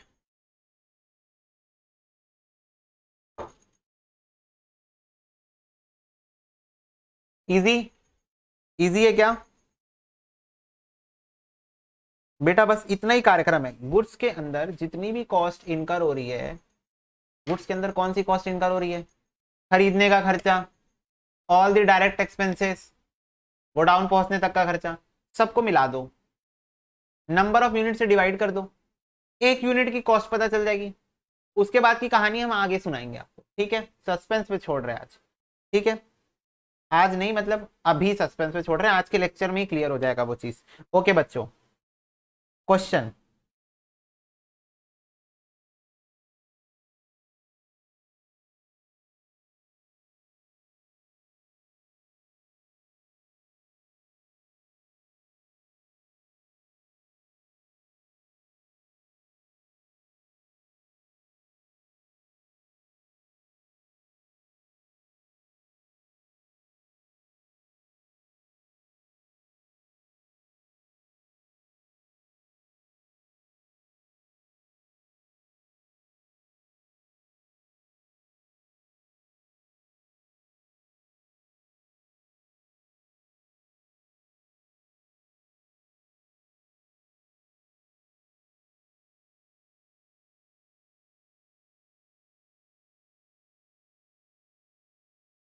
Okay guys, calculate करो पर unit cost. 23 रुपए, बाप रे, 25 रुपए, 23 रुपए, 25 रुपए, 23 रुपए, 23 रुपए, 23 रुपए, 23 रुपए, 24 रुपए, 24 रुपए, 23, 23, ओके, तो lots of point of views are there, let me find out. सबसे पहले आएगा मेरा जितना भी कॉस्ट है जो कि है 2 लाख, ऐड करेंगे कंसाइनर के एक्सपेंसेस, तो फ्रेट और इंश्योरेंस मिला के 25,000 हो गया। ऐड करेंगे कंसाइनी के डायरेक्ट एक्सपेंसेस, तो बेटा only freight is the direct expense. Rent, rent किसका देते हैं अपन? गाड़ी का रेंट देते हैं क्या? गाड़ी का रेंट देते हैं गोडाउन का। डायरेक्ट एक्सपेंसेस का मतलब है गोडाउन के पहले वाले खर्चे, गोडाउन के बाद वाले खर्चे ना ना ना ना ना, गाल नहीं कटनी। गोडाउन के बाद, गोडाउन पहुंच गया एक बार गुड्स बेटा, गोडाउन में एक बार जब पैर रख दिए, तो जैसे बेटी की शादी हो जाती है और वो अपने ससुराल में पैर रखती है, उसके बाद से का पूरा खर्चा ससुराल वाले उठाते हैं। मायके वाले को कोई लेना देना है क्या? है क्या? नहीं। ठीक है, तो वैसे ही यहां पर जैसे ही कंसाइनर ने बोले जा, मैं तेरे को जाने दे रहा हूं, जा बेटा जा सिमरन, जी ले अपनी जिंदगी, तो उसने छोड़ दिए गुड्स, इधर से खर्चा वर्चा करके मस्त लोडिंग वोडिंग करा के भेजे वहां से। जैसे ही गुड्स पहुंचे कंसाइनी के गोडाउन में, उसके बाद गोडाउन से उधर सारे खर्चे इनडायरेक्ट हो गए, तो बेटा जो रेंट का खर्चा है वो इनडायरेक्ट नेचर शो करने लग गया है क्या? बेटा नाम पढ़ के समझो, रेंट गोडाउन का पे होता है, तो rent is of indirect nature, तो रेंट को कंसिडर मत करना। तो जो बच्चे रेंट को कंसिडर किए उनका आंसर ज्यादा आ रहा है। ठीक है, 2,30,000 रुपए हो गया, डिवाइड करो नंबर ऑफ यूनिट से, तो पर यूनिट कॉस्ट कितनी हो गई?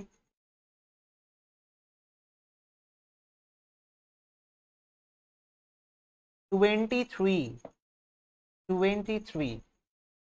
आ रही बात समझ में? बोलो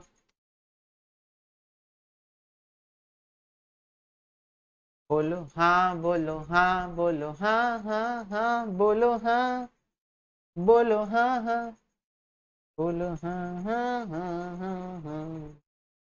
ठीक है, क्वेश्चन, कॉस्ट, कंसाइनर के खर्चे,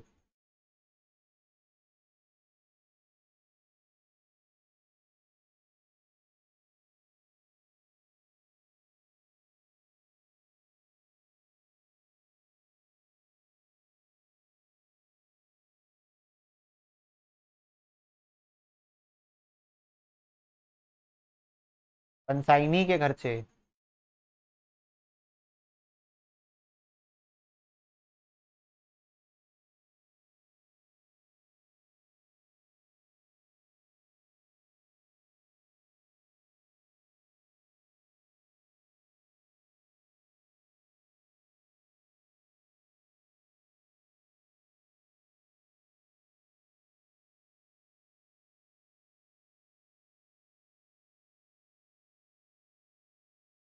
find out per unit cost, per unit cost निकालो।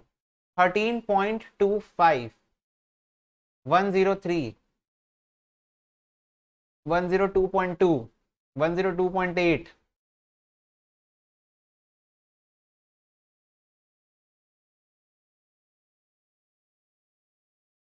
102.2 और 102.8 में कॉन्फ्लिक्ट चल रहा है।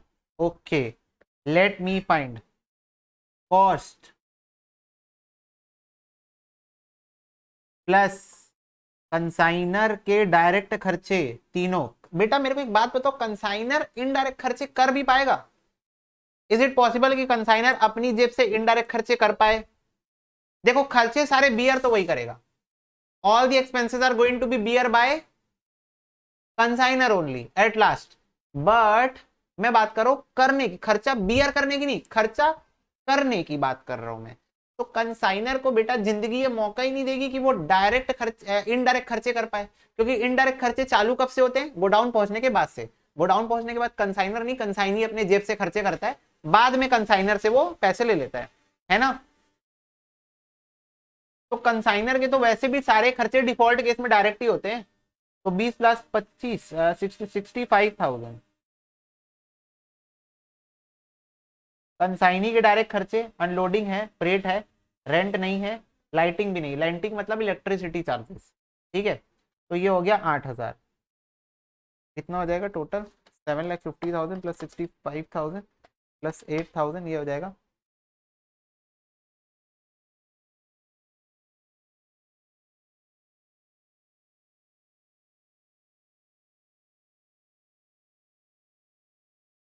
102.875। दिस इज पर यूनिट कॉस्ट। ठीक है,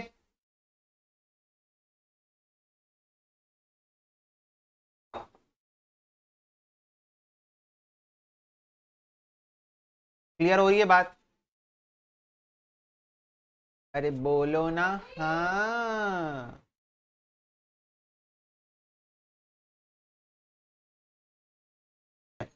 चलो, अब मैं तुम लोगों के साथ एक मुद्दा डिस्कस करने वाला हूं। ठीक है, ये चीज आई थिंक तुम लोगों को क्लियर हो गई होगी कि करना क्या है।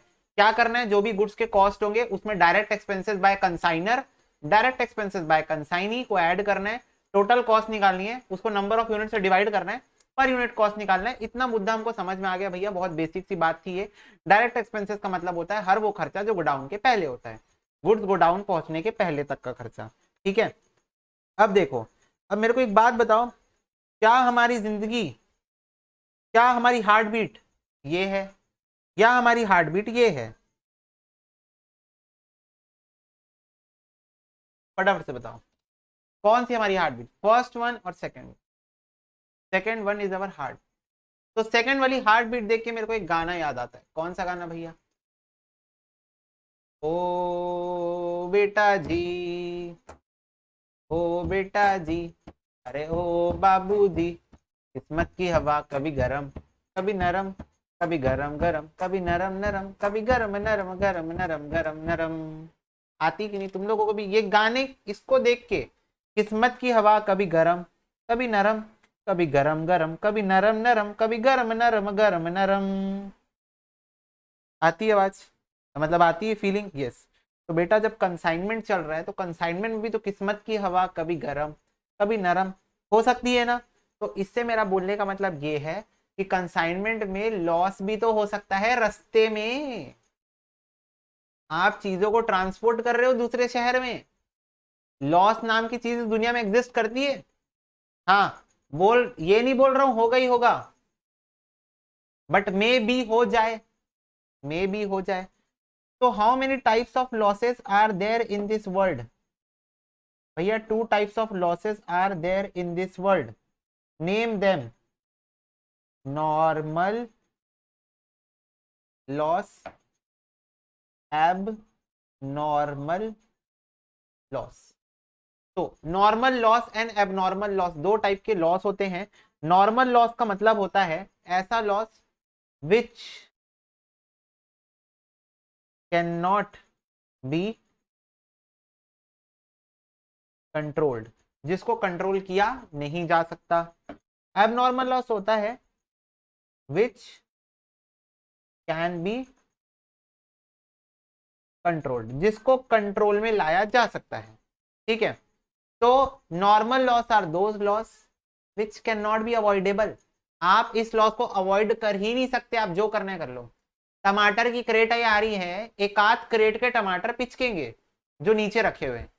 ठीक है, टमाटर की जो क्रेट्स आ रही है, एक आध टमाटर की क्रेट पिचकेगी। पेट्रोल आ रहा है, कुछ ना कुछ पेट्रोल इवापोरेट होगा ही होगा, कुछ लीटर ऑफ पेट्रोल इवापोरेट होगा ही होगा। ठीक है, कुछ आपका कीमती सामान आ रहा है, क्या बोलते हैं उसको, फ्रेजाइल बोलते हैं ना, क्या बोलते हैं, कीमती सामान आता है जो टूटने फूटने वाला सामान रहता है। ठीक है, जो भी बोलते हैं उसको।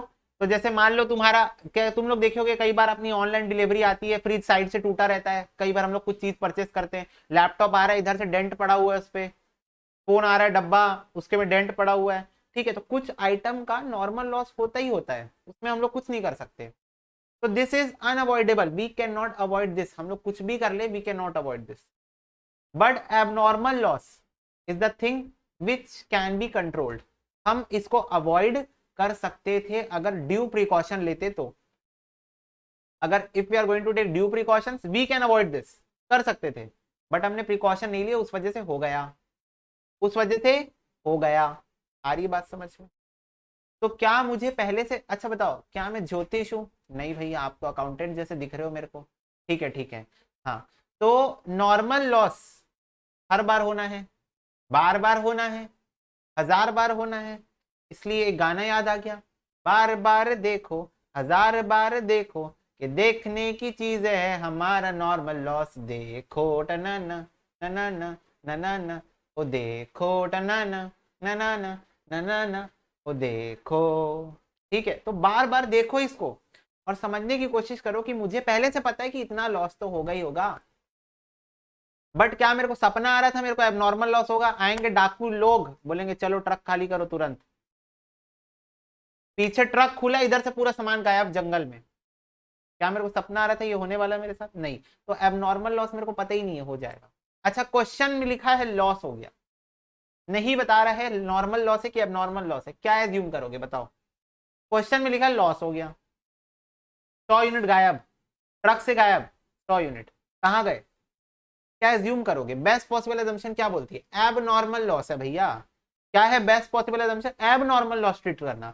अगर क्वेश्चन कभी मेंशन नहीं किया, कभी चूक गया ये बताने से कि ये वाला पर्टिकुलर लॉस एब नॉर्मल है कि नॉर्मल है, तो एज्यूम इट एज एब नॉर्मल। आ रही बात समझ में? खैर, उस बारे में तो मैं बात ही नहीं कर रहा था अभी, तो मैं बात कर रहा था कि क्या मेरी कस्टम और प्रैक्टिस ये चीज बोलती है कि मैं जो बिजनेस कर रहा हूँ उसमें मैं जो भी प्रोडक्ट का ट्रांसपोर्टेशन कर रहा हूँ उस पर 5 या 10% एज द केस में भी, मतलब कुछ भी परसेंट हो सकता है, नॉर्मल लॉस हो जाता है।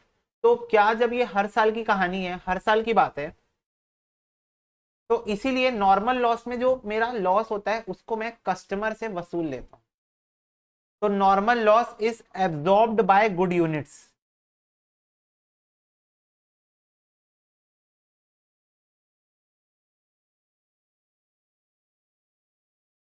Normal loss is absorbed bye good units. क्यों? क्योंकि ये एक ऐसा लॉस है जो होना ही है, डिफॉल्ट केस में होना है, इसमें हम लोग कुछ नहीं कर सकते।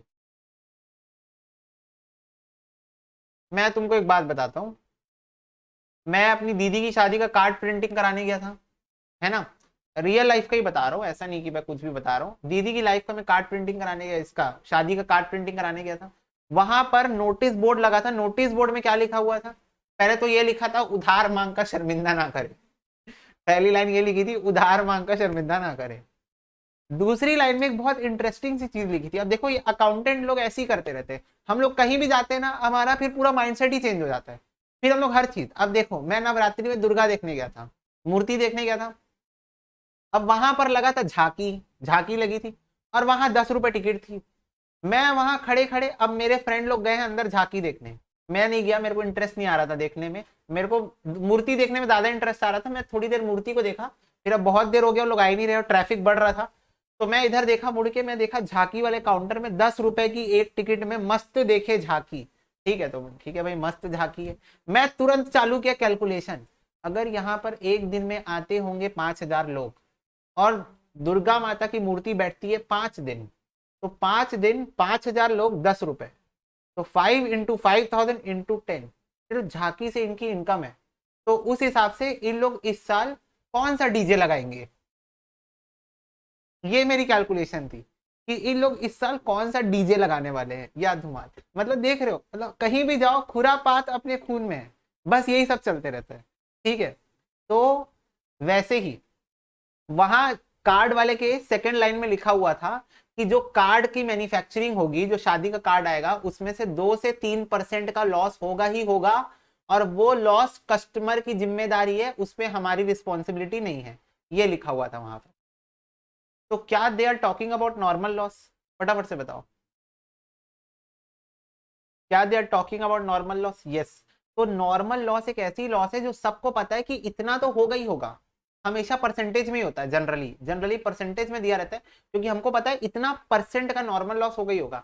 तो इसको ना अपन कस्टमर से बियर करवाते हैं, कोई भी, हर business, each and every 100% business में नॉर्मल लॉस को हम हमेशा कस्टमर से बियर कराते हैं, क्योंकि ये चीज हर साल की कहानी होनी होनी है, हर ऑर्डर की कहानी है।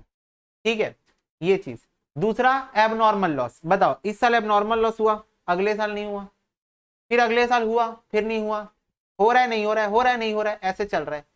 तो बताओ, पहली बात। दूसरी बात, क्या वो मेरी गलती हो, मेरे कर्मों के फल है वो? फटाफट से, ये तो बेटा नेचुरल है, ये तो होना ही था, ये तो होना ही था। ठीक है, बट एबनॉर्मल लॉस मेरे कर्मों के, मैंने कुछ केयरलेसनेस दिखाई होगी, उस वजह से मेरे को ये चीज हुई। ठीक है, तो अब उस सिचुएशन में ये हम लोग कस्टमर से बियर नहीं करवाएंगे, ये मुझे खुद बियर करना पड़ेगा। आई बात समझ में? ये चीज मुझे खुद बियर करनी पड़ेगी, है ना? तो ट्रांसफर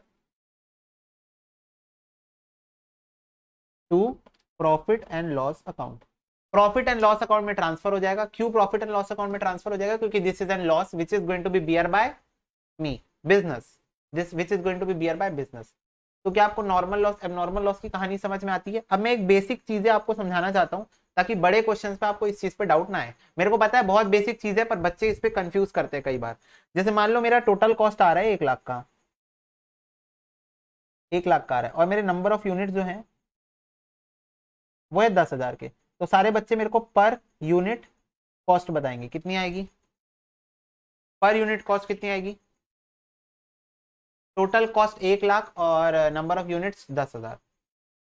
तो what is going to be per unit cost?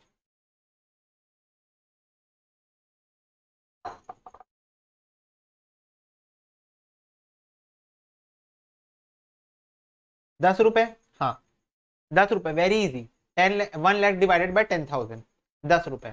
ठीक है, अब इसी क्वेश्चन में मैं डाल देता हूं, इसी सेम क्वेश्चन में डाल देता हूं मैं। ये केस 1 था, केस 2, नॉर्मल लॉस 1000 यूनिट का। तो अब मेरे को एक बात बताओ, क्या ये 1000 रुपए का जो नॉर्मल लॉस हुआ है वो मैं कस्टमर से वसूलूंगा, हाँ या नहीं? हाँ या नहीं बोलेंगे सारे बच्चे? तो क्या ये जो पर यूनिट कॉस्ट है ये मैं कस्टमर से ज्यादा चार्ज करूंगा? फटाफट से बताओ, क्या ये पर यूनिट कॉस्ट में कस्टमर से ज्यादा चार्ज करूंगा? तभी तो वसूल पाऊंगा, तभी तो वसूल पाऊंगा। यस, पर कितना ज्यादा? तो अब इसके लिए जब मैं पर यूनिट कॉस्ट की कैलकुलेशन करूंगा तो मैं ऊपर कॉस्ट तो 1 लाख लूंगा, क्योंकि मेरे को वसूलना, मेरे को पूरा 1 लाख रुपए वसूलना है कस्टमर से। What I am going to do? I am going to charge whole 1 lakh rupees to customer only. पर मुद्दा ये है कि अगर मैं 10,000 यूनिट से इसको डिवाइड किया तो ये 10,000 यूनिट का कॉस्ट बता देगा मेरे को पर यूनिट वाला। पर मेरे पास तो 10,000 यूनिट है ही नहीं बेचने के लिए, मेरे पास तो अभी 9,000 यूनिट है बेचने के लिए। तो मैं 1 लाख को डिवाइड करूंगा 9,000 यूनिट से। इसका मतलब number of units minus normal loss, number of units minus normal loss. बेटा पर यूनिट कॉस्ट कितनी आ रही है बताओ तो मेरे को? 11.1111। क्या आपको दिख रहा है कि नॉर्मल लॉस के वजह से कस्टमर के सर पे बर्डन बढ़ गया है? नॉर्मल लॉस के कारण कस्टमर के सर पे बर्डन बढ़ा हुआ है। यस, सेम क्वेश्चन पे मैं थर्ड केस लेता हूं, एब नॉर्मल लॉस 1000 यूनिट्स का। तो अगेन पर यूनिट कॉस्ट निकालते हुए हम चलेंगे। तो कॉस्ट 1 लाख की है, इसको डिवाइड करूंगा, कितने यूनिट से डिवाइड करूंगा? सारे बच्चे in the chat box your point of view, I want to know how many units I am going to divide this.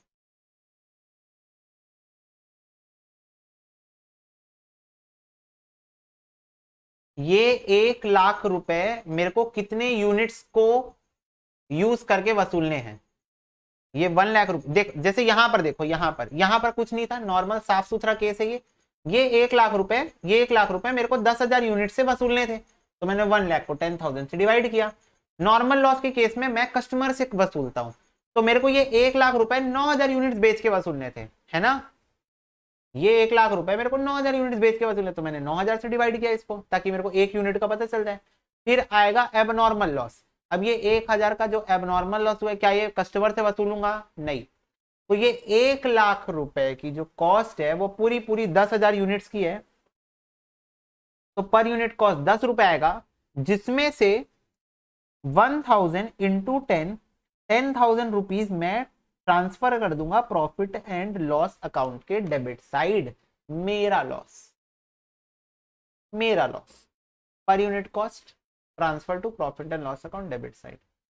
ठीक है, आ रही बात समझ में? तो इससे कुछ बना क्या? इससे कुछ फॉर्मूला बना क्या? हाँ भैया कुछ तो दिख रहा है फॉर्मूला बनते हुए। बेटा इससे फॉर्मूला बना कि जब नॉर्मल लॉस होगा तब आपको पर यूनिट कॉस्ट निकालने, जब भी क्वेश्चन बोलेगा आपको टोटल कॉस्ट लेनी है और उसको डिवाइड करना है number of units minus normal loss से। मतलब जितने भी नंबर ऑफ यूनिट्स होंगे, हमारे केस में 10,000 थे, उसमें से नॉर्मल लॉस को माइनस करके लेना है जब भी आपको पर यूनिट कॉस्ट निकालना होगा in case of normal loss. जब आपको एबनॉर्मल लॉस के केस में निकालना पड़ेगा तो आप क्या करोगे, per unit cost is equal to total cost को आप डिवाइड करोगे नंबर ऑफ यूनिट से। मतलब क्या इसमें माइनस करना है? नहीं। इसमें माइनस करना है क्या? नहीं करना है। अच्छा ठीक है। फोर्थ केस बेटा, नॉर्मल लॉस 500 यूनिट्स, एब नॉर्मल लॉस 1000 यूनिट्स। पर यूनिट कॉस्ट, कॉस्ट तो 1 लाख ही है, नंबर ऑफ यूनिट्स कितने होंगे बताओ, तुम लोग बताओगे। How many number of units are going to be there. आपके पास 3 ऑप्शन है, 10,000 यूनिट्स, 9,000 यूनिट्स। 4 ऑप्शन है, 10,000 यूनिट्स, 9,000 यूनिट्स, 9,500 यूनिट्स, 8,500 यूनिट्स।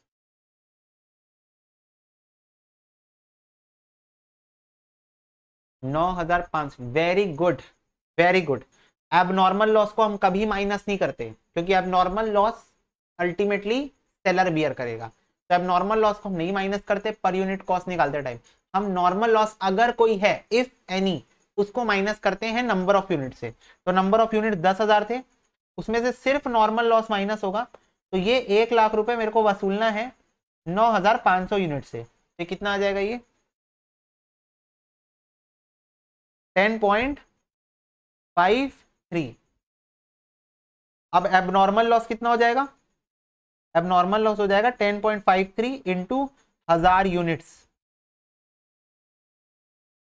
10,526। ये हुआ तुम्हारा एबनॉर्मल लॉस। और ये एबनॉर्मल लॉस कहां जाएगा? प्रॉफिट एंड लॉस अकाउंट में। कहां जाएगा बच्चों?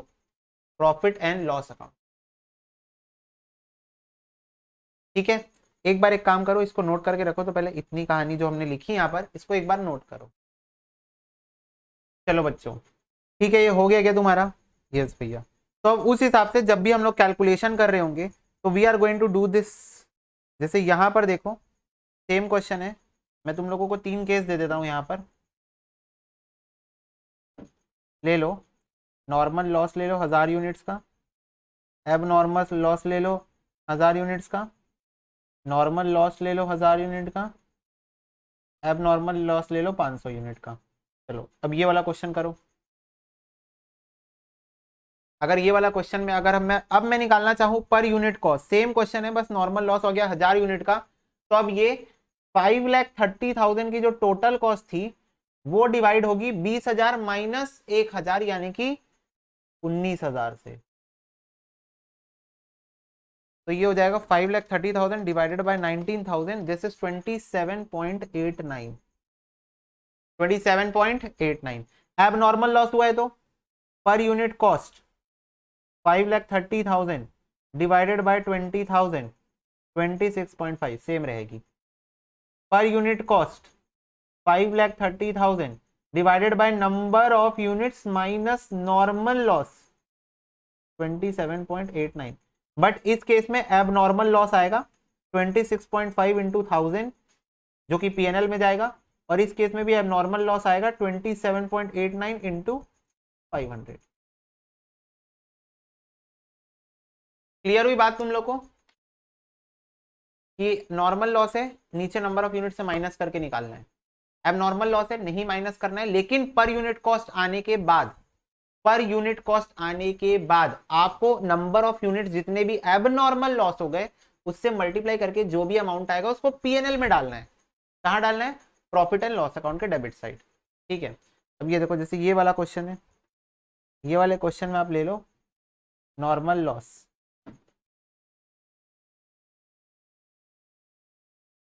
2,000 यूनिट्स, एब नॉर्मल लॉस 500 यूनिट्स। ठीक है, तो अब क्या हो जाएगा? अब कैलकुलेशन में चेंज होगा, पर यूनिट कॉस्ट हो जाएगी 2,30,000 डिवाइडेड बाय 10,000 माइनस 2,000। तो कितना हो जाएगा ये हो जाएगा 28.5 75, 28.75। एब नॉर्मल लॉस कितना आएगा, जो भी मेरी पर यूनिट कॉस्ट आई है उसको मैं नंबर ऑफ यूनिट से मल्टीप्लाई करूंगा, ये हो जाएगा 14,375। Are we clear with this? Clear है? यस। नेक्स्ट बेटा, next abnormal loss 2000 units का, नॉर्मल लॉस 200 यूनिट्स का। तो कैसे आ जाएगा, per unit cost is equal to total cost divided by number of units minus normal loss. तो 8,23,000 divided by 7,800, ये हो जाएगा 105.51। एब नॉर्मल लॉस कैसे आ जाएगा, 2000 यूनिट्स इंटू 105.51, ये आ रहा है 2,11,025। ठीक है,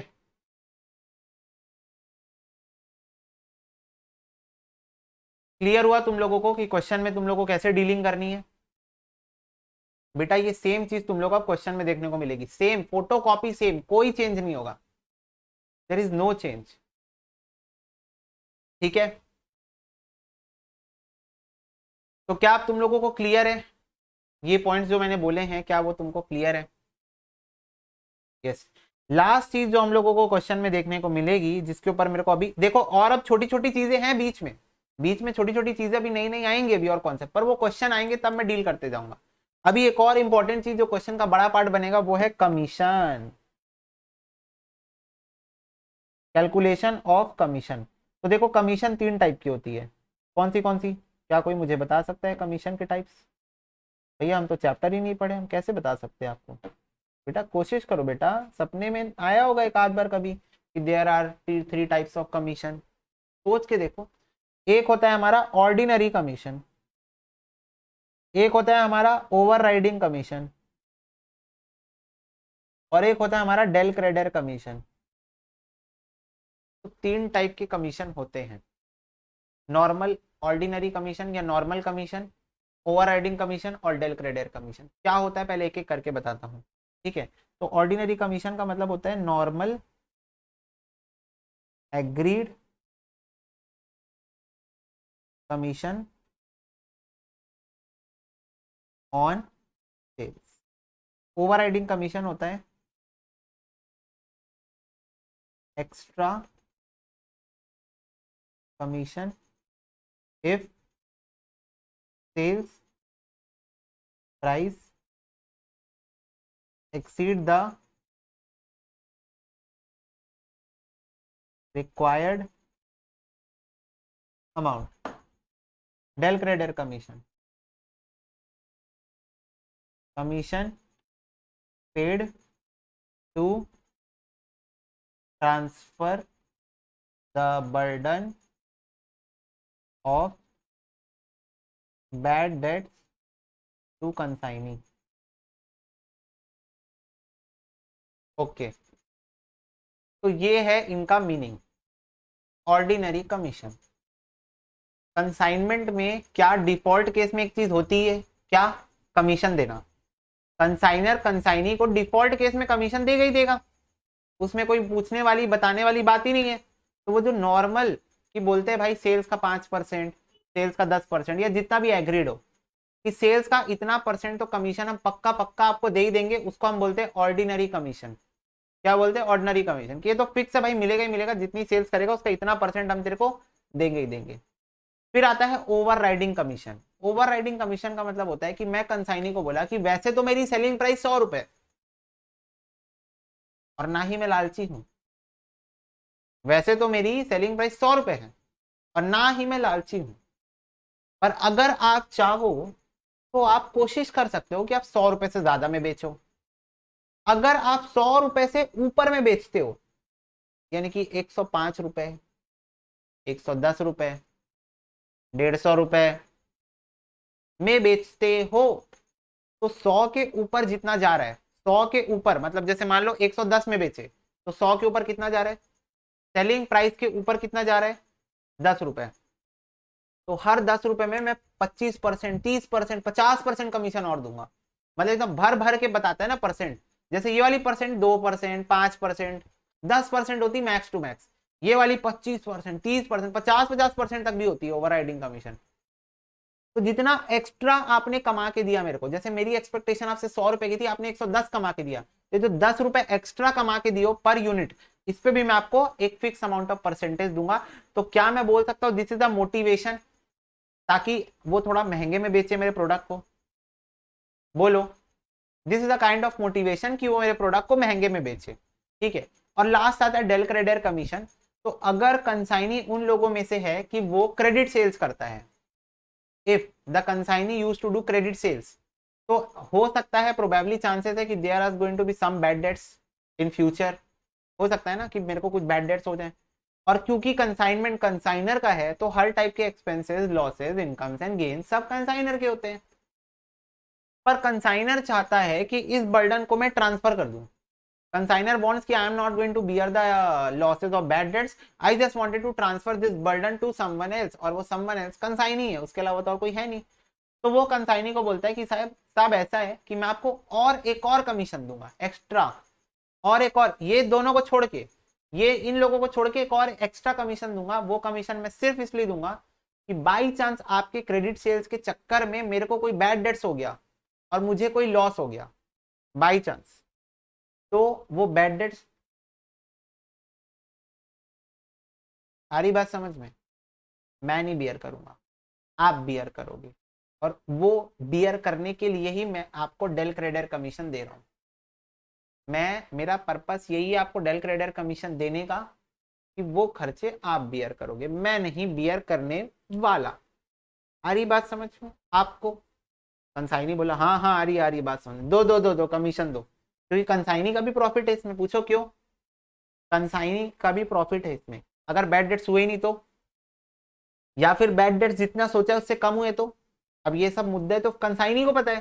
कंसाइनी को पता है कि वो किसको क्रेडिट में बेचा है। कंसाइनी को क्लाइंट पता है, उसको भरोसा है कि ये तो पैसा दे ही देगा।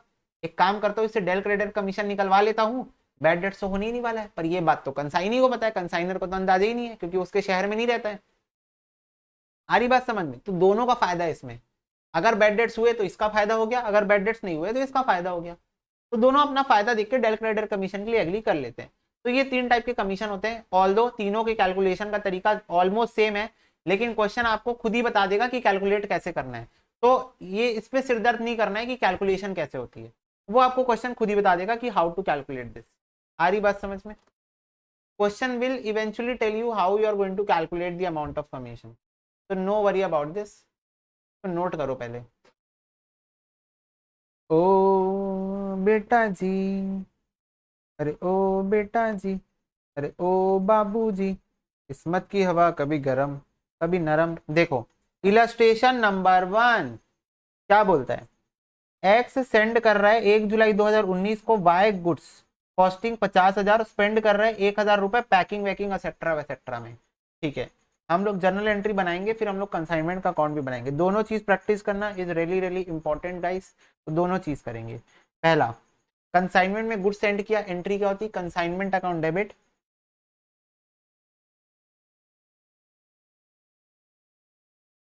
To goods send on consignment account. 50,000 के गुड्स मैंने सेंड कर दिए। ओके, आगे बढ़ो। और कोई खर्चा है कि नहीं पहले एक बार देख लेते हैं। नहीं है कोई खर्चा। 1,000 रुपए पैकिंग के लिए खर्चा किया हूं मैं, कंसाइनर के डायरेक्ट एक्सपेंसेस। कंसाइनमेंट अकाउंट के डेबिट साइड जाएंगे, कंसाइनमेंट अकाउंट के डेबिट साइड जाएंगे, और मेरे जेब से गए हैं टू कैश 1,000 रुपए। ठीक है, हाँ। उसके बाद ऑन 3 जुलाई 2019 वाई रिसीव कर रहा है गुड्स और सेंड कर रहा है एक्सेप्टेंस एक्स को 30,000 रुपए के लिए, पेबल आफ्टर 3 मंथ। तुम लोगों को मैं बताया था कि कंसाइनी कंसाइनर को एडवांस भेज देता है ना, कुछ तो भी एडवांस भेज देता है। तो वो 30,000 का एडवांस एक बिल्स ऑफ एक्सचेंज भेज दिया है। ठीक है, तो लिखो bills receivable account debit to Y account. ठीक है, वाई ने भेजा है ना, हाउ मच 30,000। 30,000 का एक बिल मेरे को रिसीव हो गया एज एडवांस। नेक्स्ट नेक्स्ट बोल रहा है वाई स्पेंड कर रहा है 2,000 रुपए फ्रेट और कार्टेज में, 500 रुपए गोडाउन में, 300 रुपए इंश्योरेंस में। बेटा टोटल बताओ डायरेक्ट, वाई कितना खर्चा कर रहा है टोटल बताओ।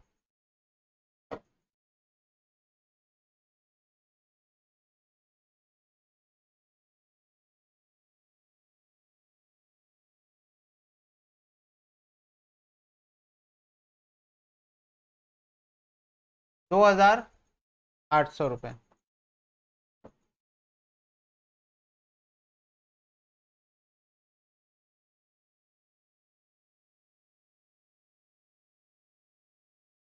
2,800 रुपए। 2,500, 2,800।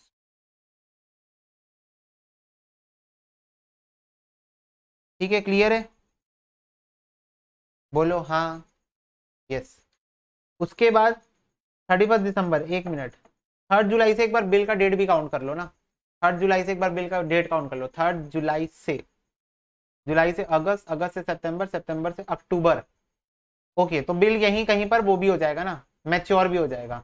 तो पहले बिल का पैसा मंगा लो, पहले बिल का पैसा मंगा लो, cash account debit to BR, क्योंकि यहीं कहीं पर बिल मैच्योर भी हो जाएगा। 3 महीने का ही बिल था ना। ठीक है, बोलो हाँ, बोलो भाई, हाँ बोलो पहले।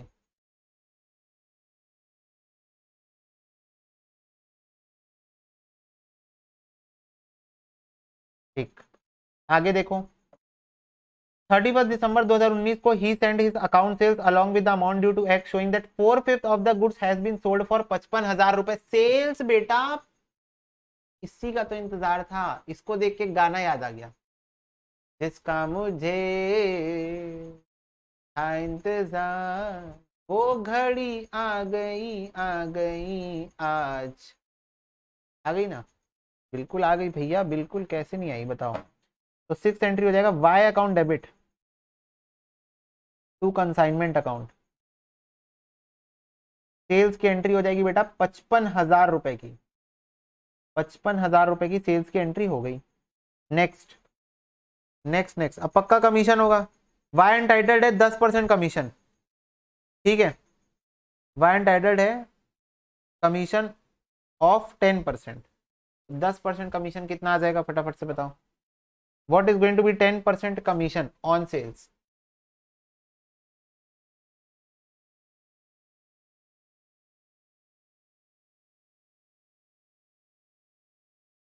5,500 रुपए, very very easy. Consignment account debit to Y account, 5,500 rupees commission. Oh sorry. ठीक है, इजी।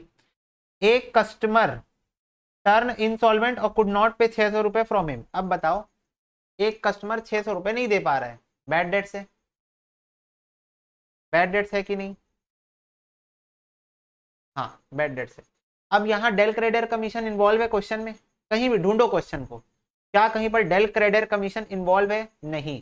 तो बैड डेट्स कौन बियर करेगा? कंसाइनर खुद बियर करेगा। तो लिखो कंसाइनमेंट अकाउंट डेबिट, कंसाइनमेंट का लॉस है। और क्रेडिट कौन होगा? वाई। वाई का बैलेंस कम करूंगा ना, सेल्स हुई तो वाई को डेबिट किया, सेल्स हुई तो वाई को डेबिट किया, वाई को डेटर बनाया।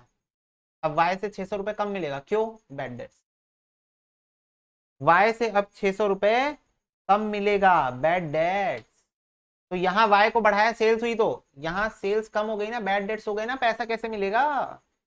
वाई डेटर था, वाई डेटर से हट गया, क्योंकि अब 600 रुपए नहीं मिलेगा, बैड डेट्स।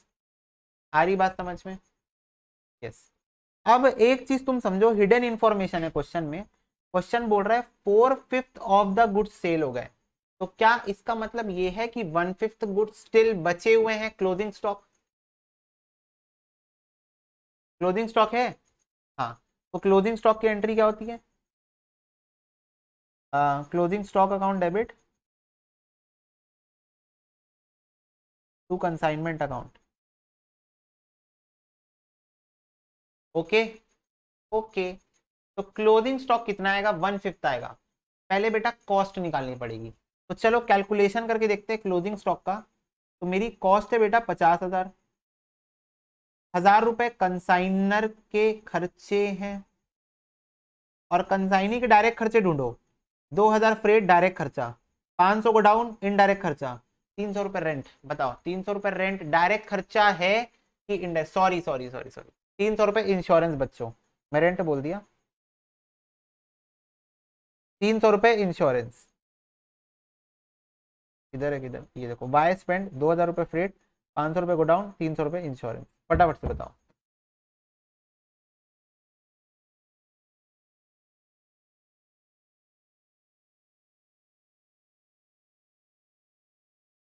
अरे मेरे महान बालकों, 300 रुपए इंश्योरेंस डायरेक्ट खर्चा है कि इनडायरेक्ट खर्चा है, ये पूछ रहा हूँ। क्वेश्चन कुछ नहीं बता रहा है, क्या एज्यूम करूंगा कि भाई गोडाउन में गुड्स पड़े, आग वाग ना लग जाए, इंश्योरेंस करा के रखें, इनडायरेक्ट खर्चा। इनडायरेक्ट खर्चा, आग वाग ना लग जाए, इंश्योरेंस करा के बैठे हैं, इनडायरेक्ट खर्चा। तो कंसाइनी के डायरेक्ट खर्चा सिर्फ एक ही मिला मेरे को, 2,000 रुपए। गोडाउन इनडायरेक्ट खर्चा है, इंश्योरेंस इनडायरेक्ट खर्चा। तो ये कितना हो जाएगा, 2,000। तो ये कितना आ गया total, 53,000। This is the cost of total goods. इसमें से कितने बचे हैं, इसमें से क्लोजिंग स्टॉक के लिए कितने बचे हैं, बोलो। 1/5 बचे हैं। तो 53,000 डिवाइडेड बाय 5, 10,600 का क्लोजिंग स्टॉक आ जाएगा। 10,600, 53,000 में से 4/5 गुड्स बिक गए हैं, 4/5 गुड्स बिक गए हैं। इसका मतलब 1/5 गुड्स स्टिल बचे हैं, मेरे गोडाउन में पड़े हैं, जाके चेक करके आओ एक बार, फिर बताना मेरे को। तो 10,600 की गुड्स अभी भी बचे हैं। एक और एंट्री होती है शगुन की, कौन सी एंट्री होती है बताओ शगुन की, goods send to, goods send to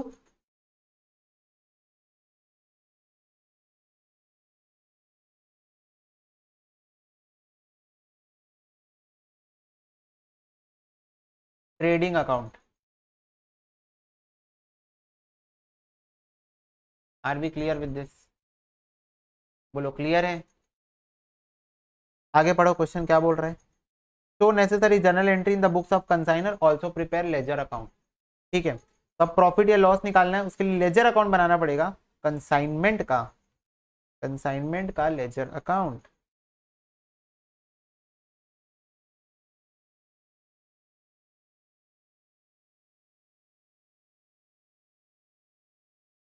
to goods send 50,000, to cash consignor के खर्चे, टू वाई कंसाइनी के खर्चे कितने थे, 2,800, to Y bad debts, by Y sales,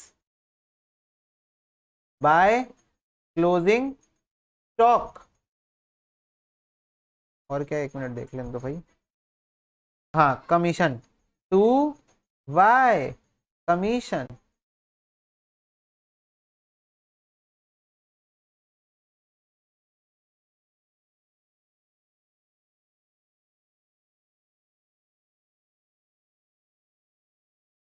और क्या है, कंसाइनमेंट अकाउंट डेबिट हो गया, कंसाइनमेंट अकाउंट डेबिट हो गया, कंसाइनमेंट अकाउंट क्रेडिट हो गया, डेबिट हो गया, डेबिट हो गया, क्रेडिट हो गया, बस ठीक है।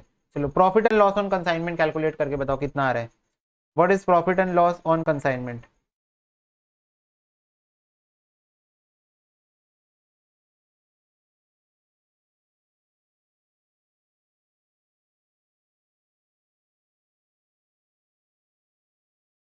बेटा 5,700 रुपए का प्रॉफिट आ रहा है, to profit and loss account, profit and loss account के क्रेडिट साइड ये प्रॉफिट ट्रांसफर हो जाएगा। इजी, इजी है, लगे हाथ बना दो वाई का अकाउंट। बिल्कुल आलस मारी वाला कोई काम नहीं होगा, सेवा भावना दिल में होनी चाहिए बेटा, दिल में। जब दिल में होगी तो अपने आप पेपर में चमकेगी, जब सेवा भावना दिल में होगी ना, अपने आप पेपर में चमकेगी। वाई का अकाउंट बताओ फटाफट। वाई क्रेडिट 30,000 से,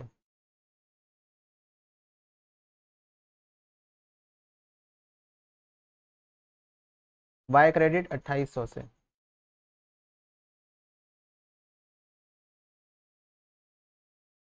वाई क्रेडिट होगा फिर 600 से, वाई फिर क्रेडिट होगा 5500 से। Sorry for my hand writing, क्योंकि दिस इज सेवा।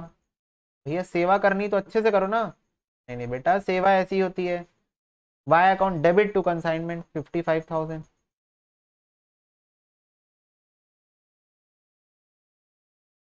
ठीक है, तो ये हुआ वाई अकाउंट क्रेडिट हो गया है, वाई अकाउंट क्रेडिट हो गया है, वाई अकाउंट डेबिट हो गया, वाई अकाउंट क्रेडिट हो गया, क्रेडिट हो गया। Okay, everything is done. Y का बैलेंस बता दो कितना आ रहा है। वाई का balance 55,000 minus 30,000 minus 2,800 minus 600 minus 5,500। ओके, 16,100 रिसीवेबल है। क्वेश्चन ने कोई इन्फॉर्मेशन नहीं बोला है तो बैलेंस कर देंगे। अगर बोला रहता सेटलमेंट हो जाएगी तो हम लोग कैश बैंक कर लेते, ठीक है। अगर क्वेश्चन बोलता सेटलमेंट होगी तो कैश बैंक कर लेते।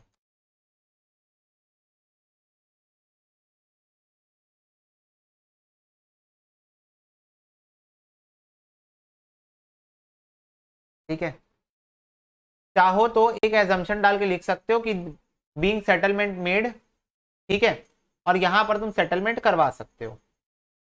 तो उस पर तुमको एक एडिशनली एंट्री पास करनी पड़ेगी,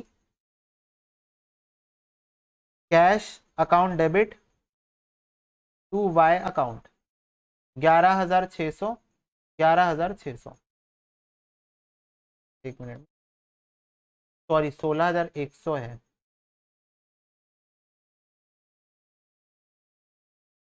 उस सिचुएशन में आपको यहां पर दिखाना पड़ेगा by cash. Note balance amount settled, ऐसे लिखना पड़ेगा कि बैलेंस अमाउंट सेटल हो गया है। जर्नल एंट्री देख लो। अच्छा, प्रॉफिट की भी एक एंट्री पास करनी है।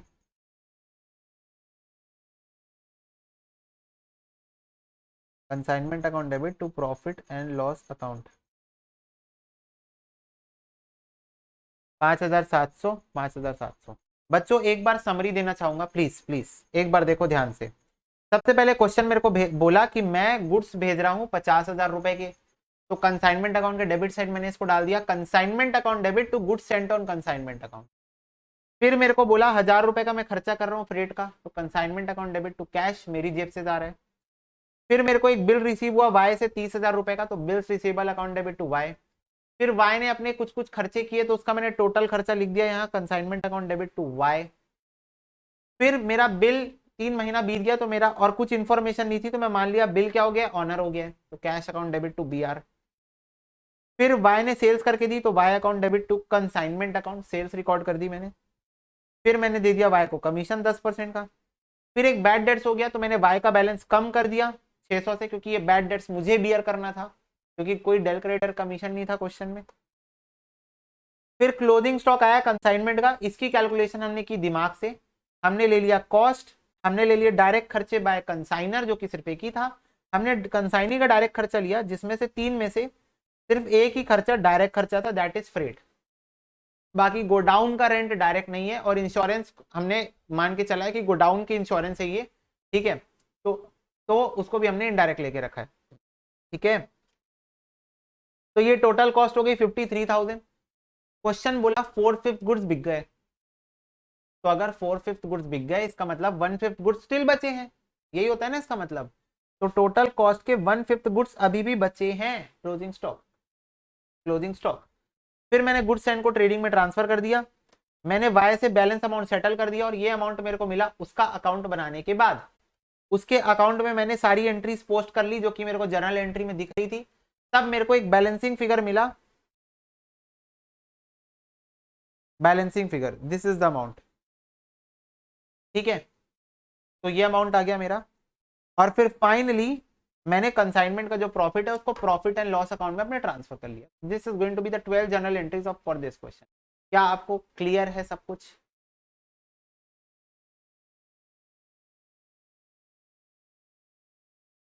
यस, तो if you are clear with this guys, इसको नोट करो, लेजर अकाउंट्स को भी नोट करो और जर्नल को भी नोट करो। और नेक्स्ट क्लास में हम लोग आगे के क्वेश्चन करेंगे, अभी के लिए क्लास भारी हो गई। नेक्स्ट क्लास से हम लोग फिर तो अब धड़ाधड़ क्वेश्चन ही करने हैं। Concepts are now almost 90 95% chapter already खत्म बेटे। 95% चैप्टर खत्म हो चुका है, 5% बचा है, क्वेश्चन है वो भी हम लोग नेक्स्ट क्लास से डील करेंगे। ठीक है बच्चों, ओके बाय बाय।